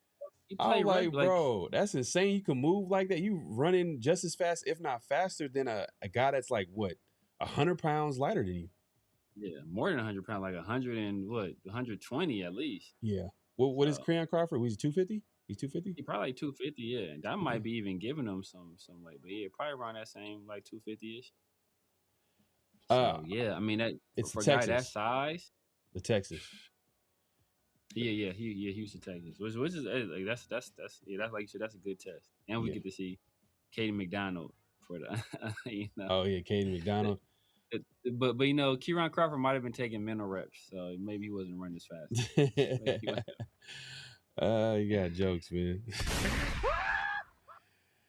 All right, man. If you haven't already, make sure to clock in, hit that like button, hit that subscribe, hit that notification bell. It is that time. You already know what time it is, man. Flag on the play. 69 offense. He was giving them the business. What we got this week, Severe? I mean, we got a few different ones, man. We got a few different ones. We'll start with, we'll go outside the NFL for this first one, man. Floyd Mayweather, who early in his career went by Pretty Boy Floyd. Later in his career went by Money Mayweather. He might have to change his nickname again because apparently he's broke, and he is. There have been some felony charges filed against him, having to do with him writing some fraudulent checks, one in excess of $200,000. That's insane. Yeah, to buy an Audemars watch, and I think the incident happened in 2024, and the guy spent this like couple years in an attempt to. I guess he had a relationship with Floyd. Floyd would go in there shopping all the time, and he spent this entire time trying to get Floyd to give him the money back, and reimburse him for the bad check. And it got to a point where Floyd was no longer returning his texts and his calls, so he had to go ahead and file them charges against him. And one of the charges, like I think, one of them is a felony that carries 1 to 20 years in prison. Sheesh, damn, yeah. Flag on the play, man. Hey, Yeah. And the thing is too, Mayweather. I mean, obviously he had a successful, great career as a boxer, made a whole bunch of money. I mean, obviously, think about his name, Floyd Money Mayweather. Like, he made a whole bunch of money from those pay-per-view fights, but he did live an extremely lavish life, lavish life. So I'm thinking that type of lifestyle probably caught up to him, especially because he was done boxing. Exactly. You know what I mean? If you're doing stuff like this, it means that you're trying to keep up with a lifestyle that you can't keep up with anymore. Exactly. If we're being honest. And we see that he has a fight. He hasn't fought in a long time. He has a fight coming up in June 27 in the exhibition in Greece, and then they've been working on the fight with him fighting Manny Pacquiao, which is gonna probably be like another huge payday. Probably gonna be on Netflix or something like that. So, like, you only do that kind of stuff if you, bro, ain't no way. Boy, ain't no way. Boy, ain't no way. So, but you only do that kind of stuff if you're in need of some money. Because the thing about Floyd is that at one point in time, Floyd was the highest paid athlete on the planet, but it was all prize money. He had no endorsement deals at all, and as far as I know, he never signed any endorsement deals. So, like, usually guys that guys in the NFL and guys in the NBA as well, like they have their contract with the team, but the stars, they have endorsement deals that pay them as much and sometimes more than their contract with these teams. Why didn't he do that? Why didn't he make money off the endorsements? I don't understand. I mean, when you're a boxer, like, what can you really sign with? I mean, I guess maybe if you're an energy drink or something like that, you can probably try to partner with, but I don't think there's a whole lot of opportunities out there to kind of cross brand with boxers, because you ain't wearing no boxing shoes. You ain't nobody put a rack of those. So, like, the best thing to do is, like, get with he can sign with workout like gear. Workout gear, Nike, Adidas, like one of these sports. He could have did something like that, I'm sure. But I mean, he was a big name. I mean, when you think of boxing for years, Floyd Mayweather was like a recognizable name. So yeah, he was the guy. It was him and Manny. We're the guys in boxing. So yeah, he never capitalized off it, man. So, and then also flag on the play, $200,000 for a watch. Come on, bro. Come on. Crazy. Audemars, man, is crazy. Hey, look, if you got it, I guess, you know what I mean? Look, you're doing your thing, but $200,000 for a watch? And man, and the fact that he, man, this just reeks of like trying to like keep up with a lavish lifestyle. Exactly. It's just Exactly, it's sad, man. Hopefully, it doesn't turn out bad for him, but man, it's not looking too good when he's facing 2 felony charges too. Serious. Yeah, it is what it is, man. But definitely flag on a play on Mayweather, man. Like, come on, man. You gotta make better decisions than that. But we not done yet. We got another flag on the play. We got another flag on the play, man. You know what? We got a quick one. There was obviously last week there was a trade that rocked the NFL. Myles Garrett, he goes from the Cleveland Browns from the AFC to the NFC West. And last year, what was a gauntlet in NFC West, right? You think about it, the Seattle Seahawks won the Super Bowl. The Rams were in the NFC Championship against Seattle. And then the 49ers were in the playoffs as well, and they were a team that was banged up. So once that trade was made, it put the NFC West on notice. And there was one team that said they weren't scared at all about the trade because the Rams still got to deal with them. And that team was the Cardinals. And that team was like, of all the teams to be talking, the Cardinals are saying the Rams got to deal with them. That's that's just flag on the play. I love my dog Mac Wilson. I want to say he went to Bama. I want to say he played for the Browns too, if I recall correctly. But yeah, for him to be talking reckless like this, dog, and your team not even trying to win games. That's the problem too. I feel you, man. He's trying to inspire confidence, like it's tough because it's not like he's gonna say like, oh, I'm scared. You know what I mean? Like he's just trying to let them know, like, hey, we're not gonna back down. But but the thing is like the fact that they quoted this, they're gonna remind him of this. Oh, bro. Oh man, it's gonna be a crazy. But hey, look, division games sometimes are surprising games though. Yeah. Whether how good a team, like divisional game, that's how Vegas makes their money. Them upsets. Very true. A lot of them upsets be division games. Very so true. We'll see. We'll see. That's Brandon Sorsby. No, thanks.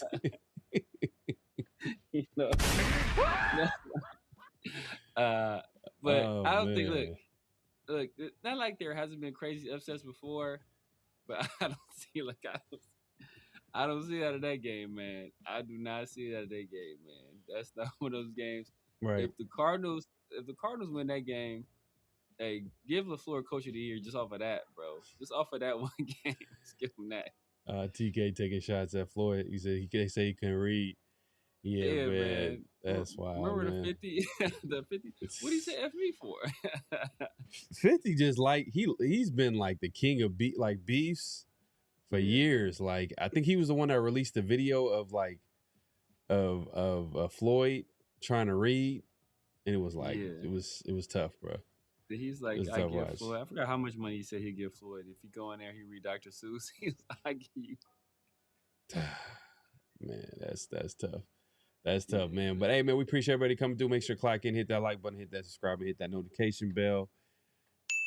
We're not done yet, man. I think that wraps up flag on a play this week. And we got notable quotables where we play a quote and we react to it. Obviously, we have a conversation about what we got this week, man. What's leading the way for a quote this week?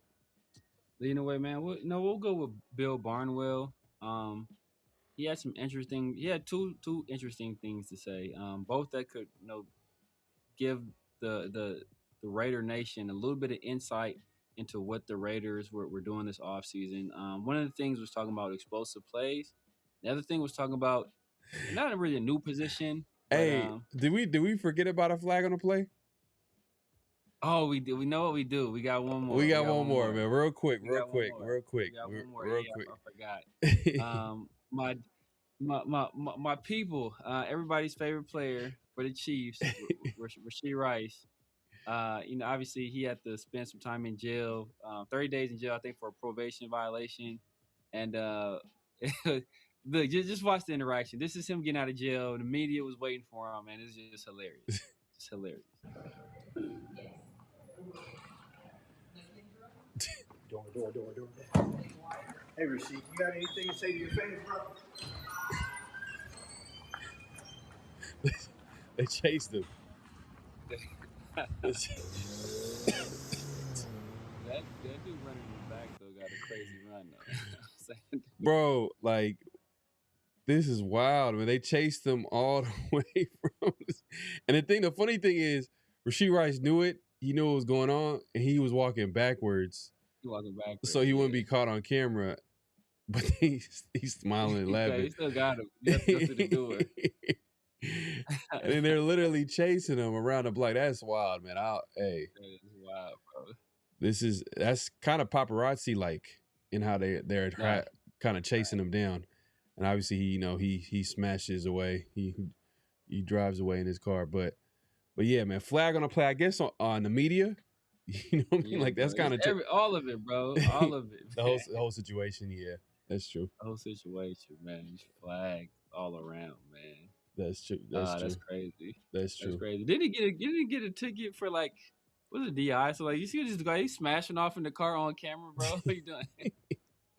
They caught him down the street and put him over. Like, hey, you're gonna take your ass back to jail. Right.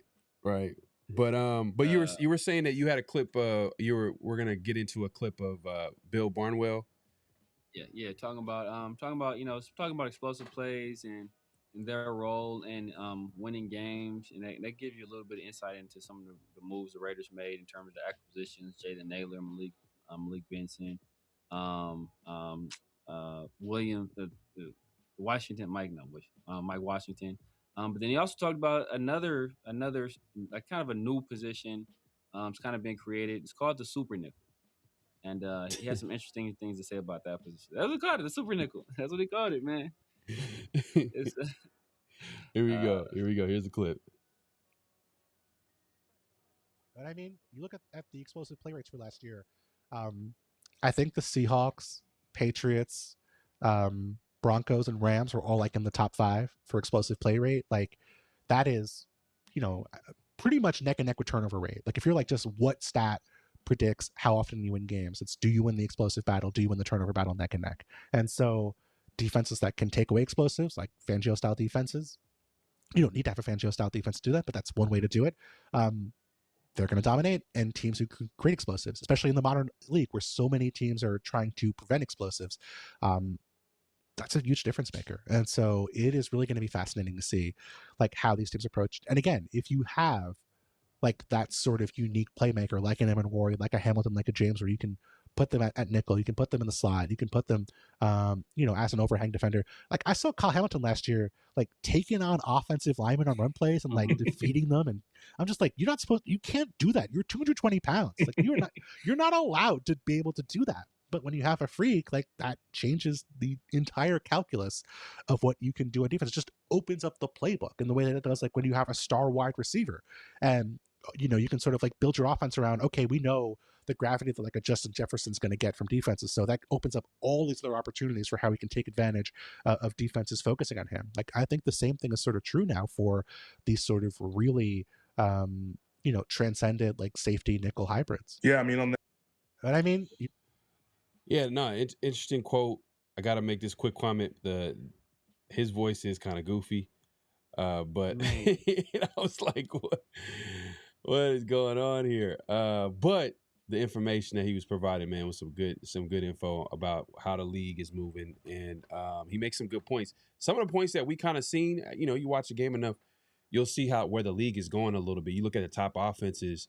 What are they trying to do now? They're trying to like beat you in heavy personnel. They're trying to run the football. We're seeing teams draft running backs in the top 10. Like, they're trying, like, the Vic Fangio defense has taken over. There was a stretch where, a lot of teams were creating a lot of explosive plays by passing the ball downfield. Feels like it's been a few years now where teams haven't been doing things like that.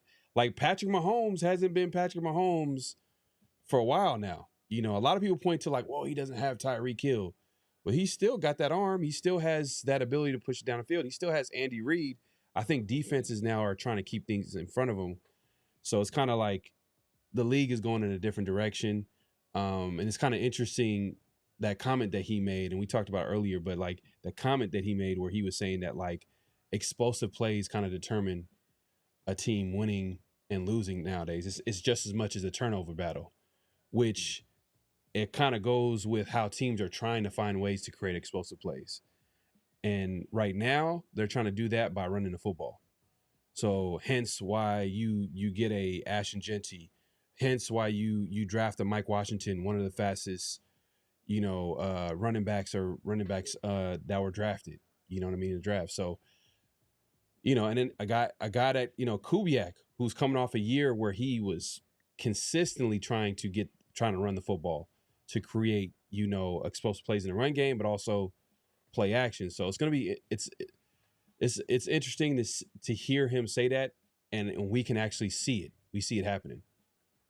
Yeah, no, facts. I mean, yeah, and I think that's one of the things we struggled with last year was just creating explosive plays. Obviously, with Brock missing so much time, that's kind of Brock missing so much time that kind of hurt. And then the amount of too high, we heard about it. Like teams were just in too high, and if you weren't able to run them out of that too high look, then they're going to stay in too high, and they're going to keep everything in front of them, and you're going to have to like pragmatically and consistently move the ball up and down the field, and they're going to wait for you to make a mistake or two, get behind the sticks, and then they're going to send pressure at your quarterback, try to force an errant throw, and then you either punting or you're throwing an interception. So, yeah. So I think that's why. I think that's why the Raiders were trying so hard to make a guy like Dante Thornton work. When it was fairly apparent early on that it wasn't going to really work. And why we put so much emphasis on trying to get Trey Tucker involved, because we were looking for that guy that can kind of stretch the team, stretch the field vertically, and but our inability to be effective enough in the run game kind of kept those safeties deep, and so that's why neither one of those guys were able to be as effective as we would have liked them. So this year, new quarterback, new coaching staff, new scheme. Hopefully, new offensive line. Hopefully, offensive line is much improved. We can get that running game going. We can have some success, with the play action. Try to get those safeties peeking in the backfield, and then start throwing some passes over the top. But last year we weren't able to do that, and we put up an historically bad offense. I mean, you got a coach that still wants to run cover 3, every other play, and you could see how like a guy like Patrick Graham, like he had his hands tied behind his back a little bit because, there was a reason why he wasn't in the booth anymore. He was down in the sideline because, obviously Pete Carroll wanted to have his say on defense, but it is what it is. That's in the past, but yeah, I forgot to address this earlier, man. Rest in peace, Alden Smith, man. Thomas, appreciate you reminding me. R.I.P. Alden Smith. Always wished him, Mac, and Irvin all played at the same time. They did for a few games, man, and I'm not gonna lie, man. Bro, I seen what he did in San Francisco. So when I heard that he was available for the Raiders, available to come to the Raiders, and I knew he had off-field issues, but I'm like, hey, man, this is. For me, it's low risk, high reward, man. Exactly. And man, once he start getting, once he start putting it together a little bit, because it took him a few games to get his, win back, because I think they signed him during the season, I believe. Yeah. But man, from a talent perspective, to me, Alden Smith, it wasn't close between him and Mac. Yeah. Physically, he was crazy, bro. Oh, just look seeing him rush the pass, his long arms, the way he was able to get, how explosive he was. Obviously, Khalil Mack has had he's a better career, and Khalil Mack is talented in his own right. But Alden Smith was a whole different story. He was basically approaching, when we're talking about pass rushing, he was breaking Reggie Wright records at pass rusher. I think the fastest 20-something sacks, I forgot, it was something crazy his first 2 or 3 years in the league with the 49ers. It had to be high, because I want to say he has the second most sacks of all time as a rookie. Javon Curse has a record. Javon Curse had 15.5. Alden Smith had 14. I think Micah has his third with 13. There's a few guys that's third with 13, including Reggie White, I believe. Yeah. And then I want to say his second season, he put up 19. if I recall correctly, or 19 and a half. Yeah, it was something crazy, man. Him and especially that early years with him and Justin Smith. I don't know if you guys remember him. With the Smith brothers? Yeah. Justin Smith out of Colorado, I think. So they had that deal where like literally Smith would take on two people and he would just Alden Smith would just loop around him and just sack almost consistently every time. But it's unfortunate he had some off-field issues that pretty much cut his career kind of short, but it spoke to how talented he was that he got first, second, third, fourth chances. Like he went from the 49ers obviously for years, and then he went to the Raiders for a second, and then obviously there were some years that he went to, I believe, the Cowboys. And his last season with the Cowboys after he had 5 sacks that last year after that long layoff. Yeah, I believe he might have had. I think he might have had a brief stint with Seattle, possibly. Maybe I don't know if he was able to make it out. Maybe off season. I don't think he ever made the team. Yeah, you're right. So 2020 was the last time that we heard from him, and that was with Dallas. As far as playing in the NFL, but we understand that he has some off-field issues, and the thing is too, the reason why there was like a long layoff between him and after Oakland, I think he was suspended. He was, yeah, from the league, so there was that. But that being said, man, it's it seemed like he was a pretty good dude. He just had some demons off the field. Obviously, great player, great talented player in the NFL, but just it is what it is. But it's not very unfortunate because it felt like it was abrupt, like the way he like passed away. He was actually on his way to like donate. It was something like charitable that he was doing. He was with someone who was there at the time of his passing, and like he said, like he left the car. Because they're on their way to actually go pick up some stuff to donate, and then like he leaves the car and then comes back. Then he sees kind of Alden Smith there unresponsive.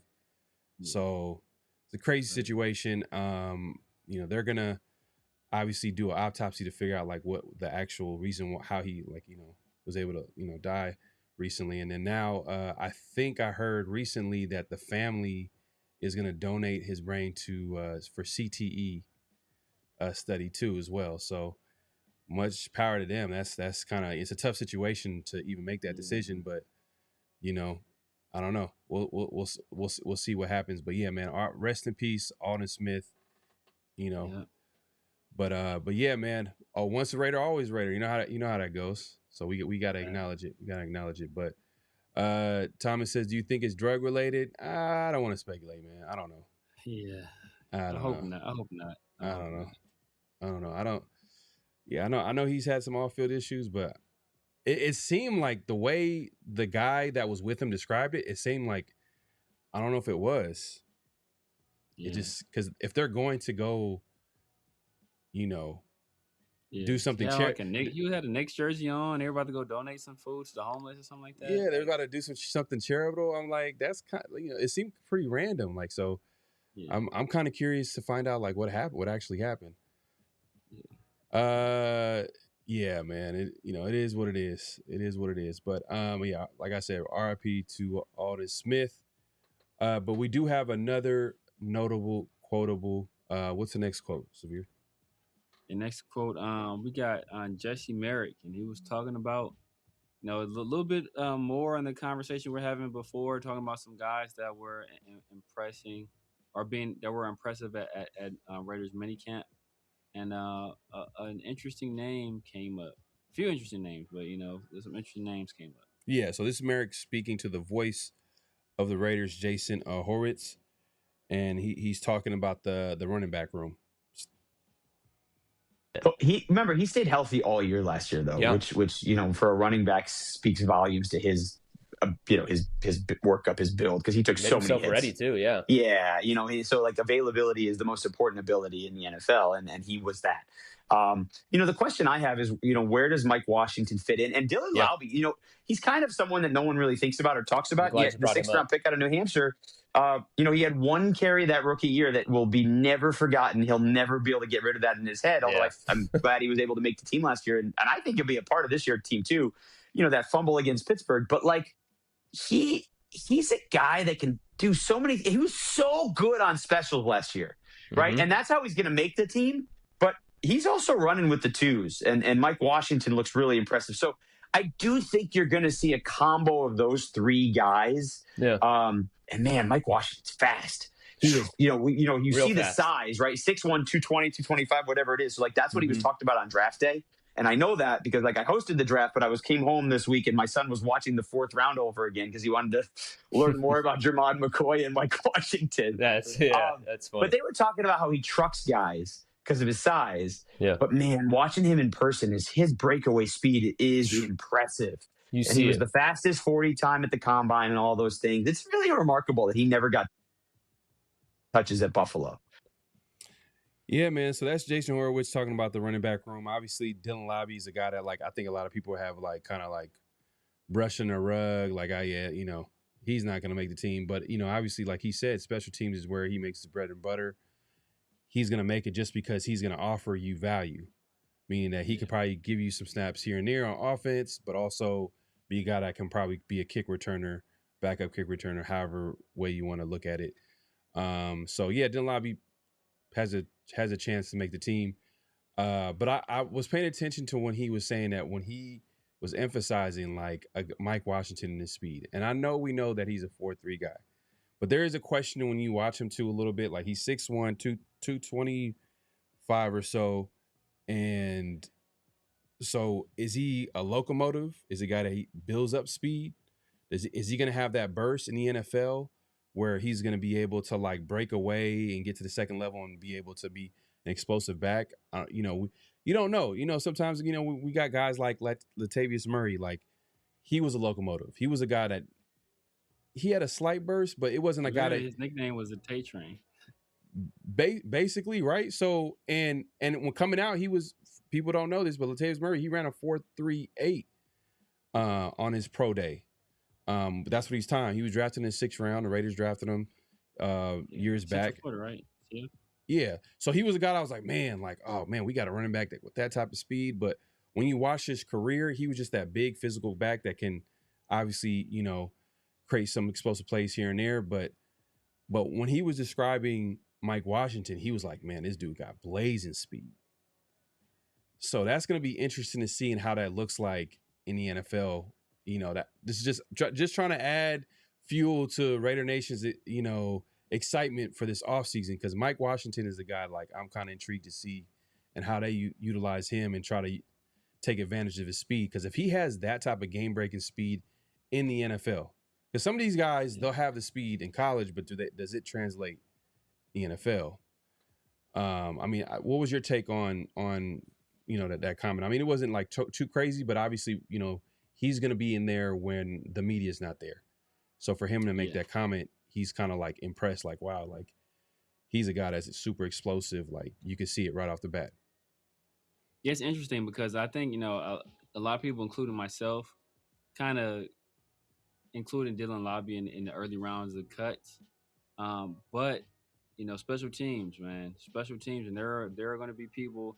Think about Dallin Levitt, right? Remember Dallin Levitt? He made the team exclusively on special teams contributions. It's going to be a situation where Dylan Lobby, the same situation where he makes the team basically off of his contributions on special teams and an ability to kind of be the backup as both punt returner and kick returner.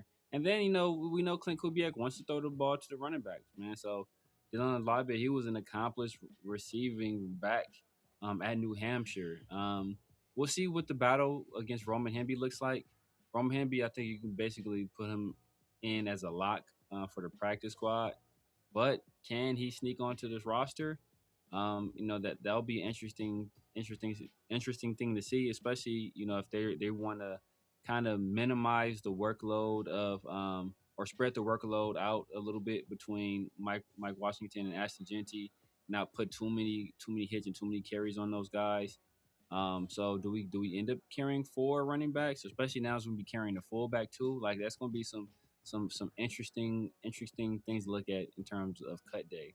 Then Mike Washington is just, I'm interested to see how Kubiak uses him, because you think about the 49ers, they drafted a guy in Isaac Guerendo, who was also like, you look at this guy, height, weight, speed guy, but the difference is Isaac Guerrero was never as productive at any point in his college career as Mike Washington was this past year in the SEC.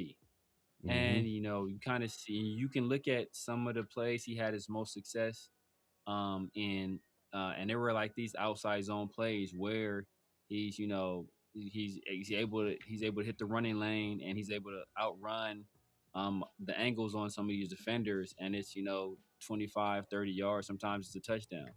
And we see, like, even though he's not thought to be a real shifty guy or real shifty back, you look at his cone drills, and they were some of the best at the running back position, especially considering his size. So he has an ability to move laterally and shift his weight, and still maintain his speed.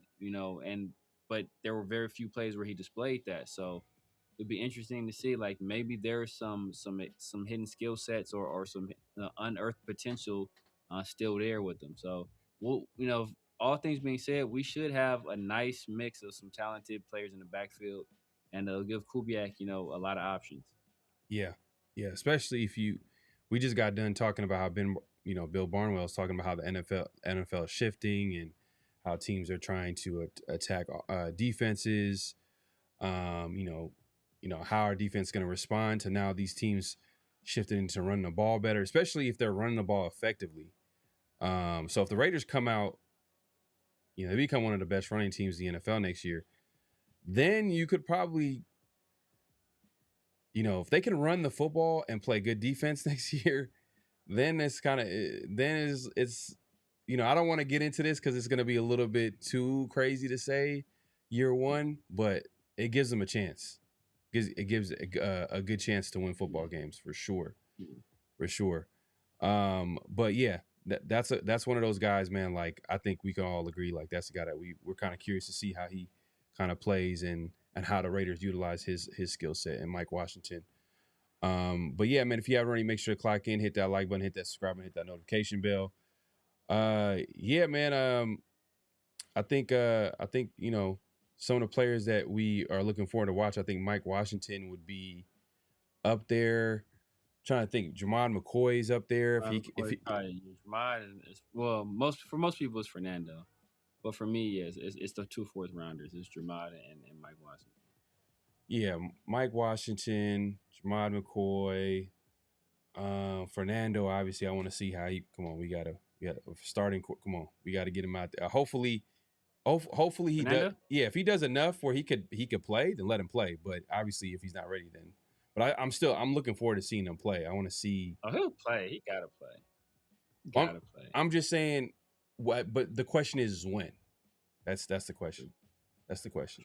That's the question. But we're not talking about during regular season. I thought you were talking about preseason. Oh, preseason? Oh, for sure, he's playing preseason. But then the way they got it set up, it's like he's competing with Aiden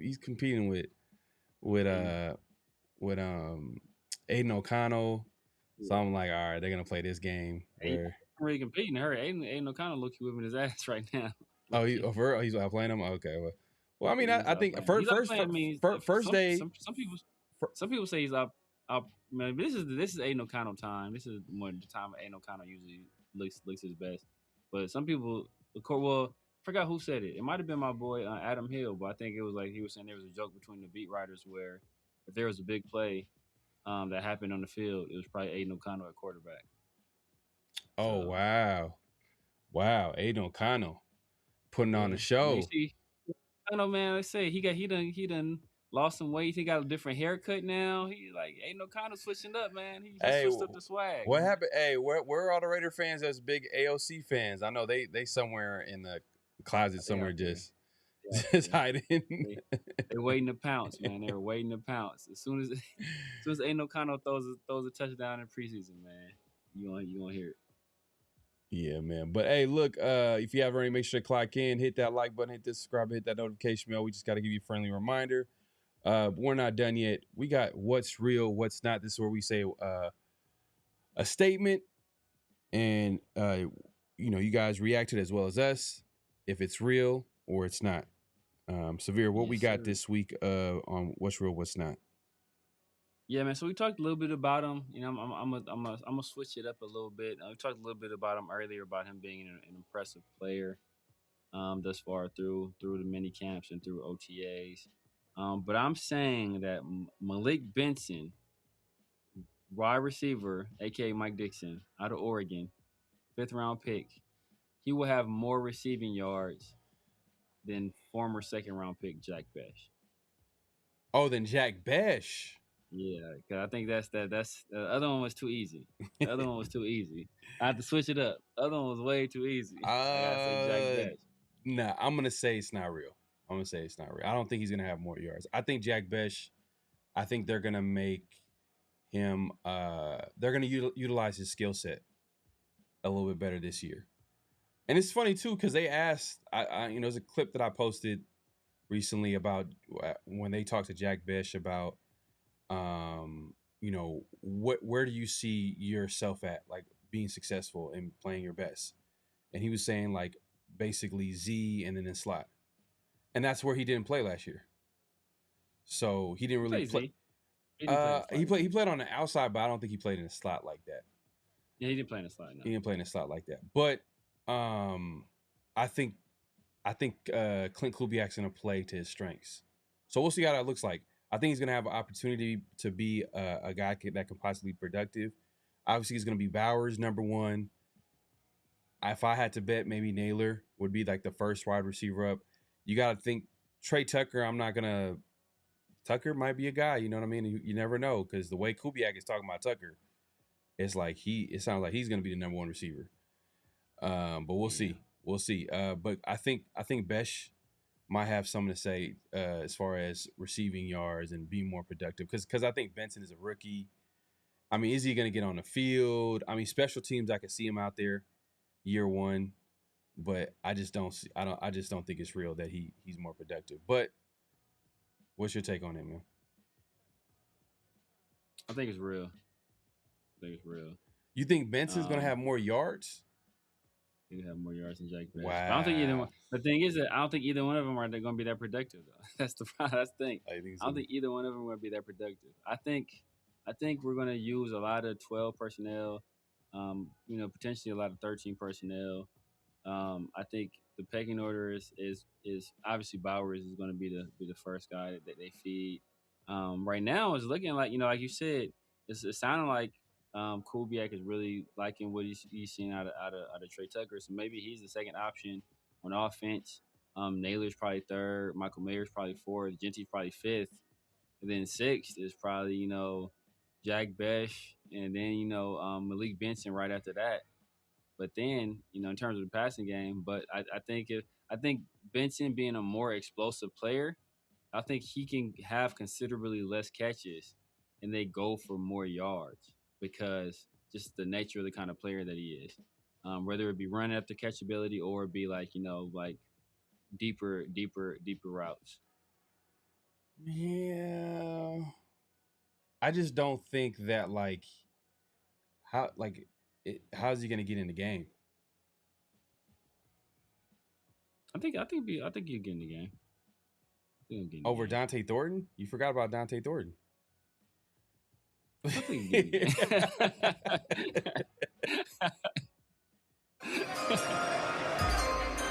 game. That's basically what you said. Next year's draft. Yeah. The Raiders got a pick in the first round.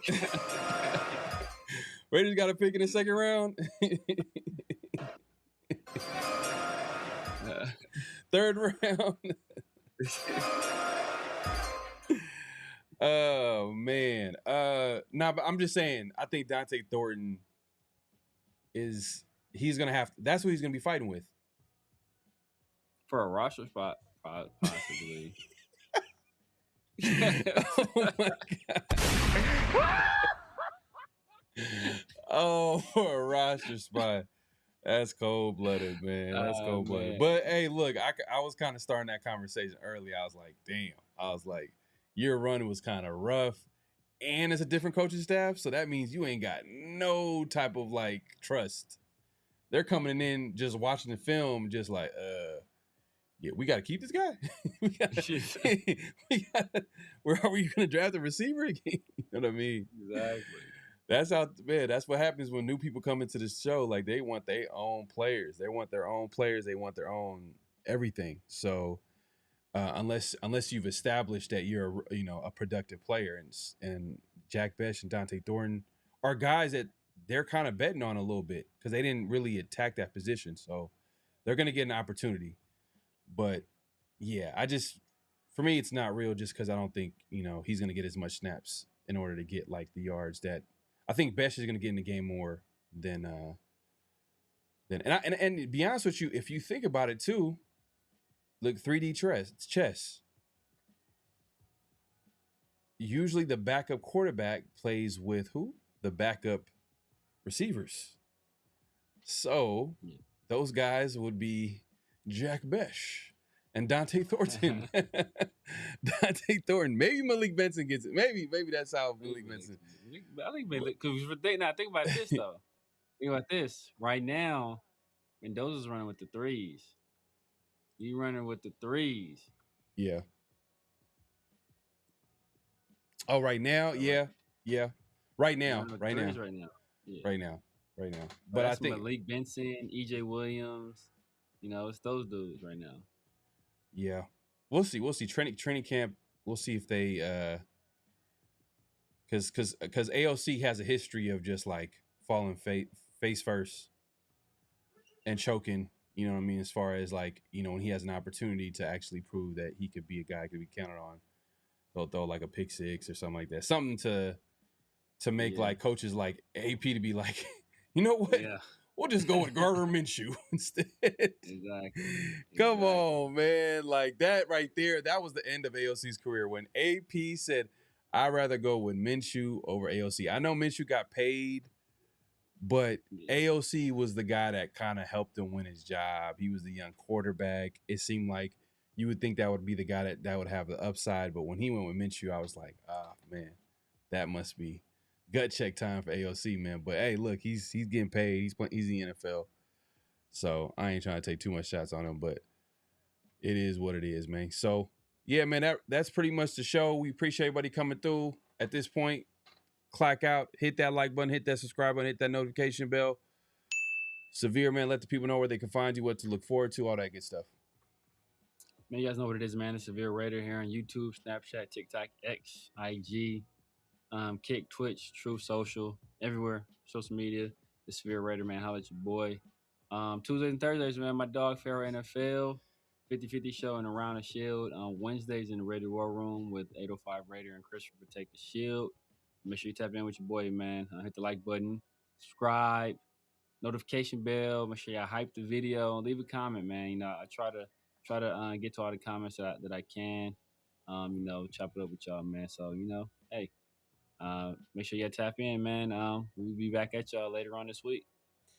Yeah, man. Hey, and just be on the lookout, man. We got some news coming up for Around the Shield. We're gonna shake it up. Just stay tuned. And also, hey, it's gonna be off-season schedule between now and training camp. You know what I mean? But we'll try to be here as much as we can, talk about anything the latest greatest about the team, and we'll get into what we like, what we don't like, players that we are looking forward to. So just be on the lookout for that. Obviously, on the way out, clock out, hit that like button, hit that subscribe, and hit that notification bell. Give a follow on Around the Shield on IG and on X.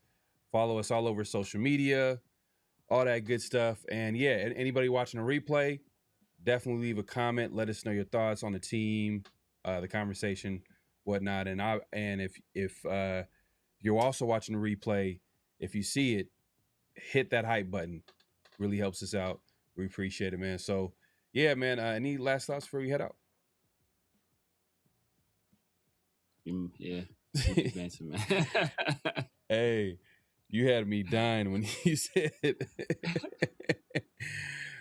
Dante Thornton, man. That's hey, I'm hoping for the best, man. We got to give these guys more chances, man. It's only year two. It's year two, but man, year one was rough. It was rough, man. But hey, we got a lot to look forward to this season, so it's gonna be an exciting season. So hopefully, we'll have plenty of things to talk about. But we'll see y'all later this week, hopefully, man. But we out here. Peace.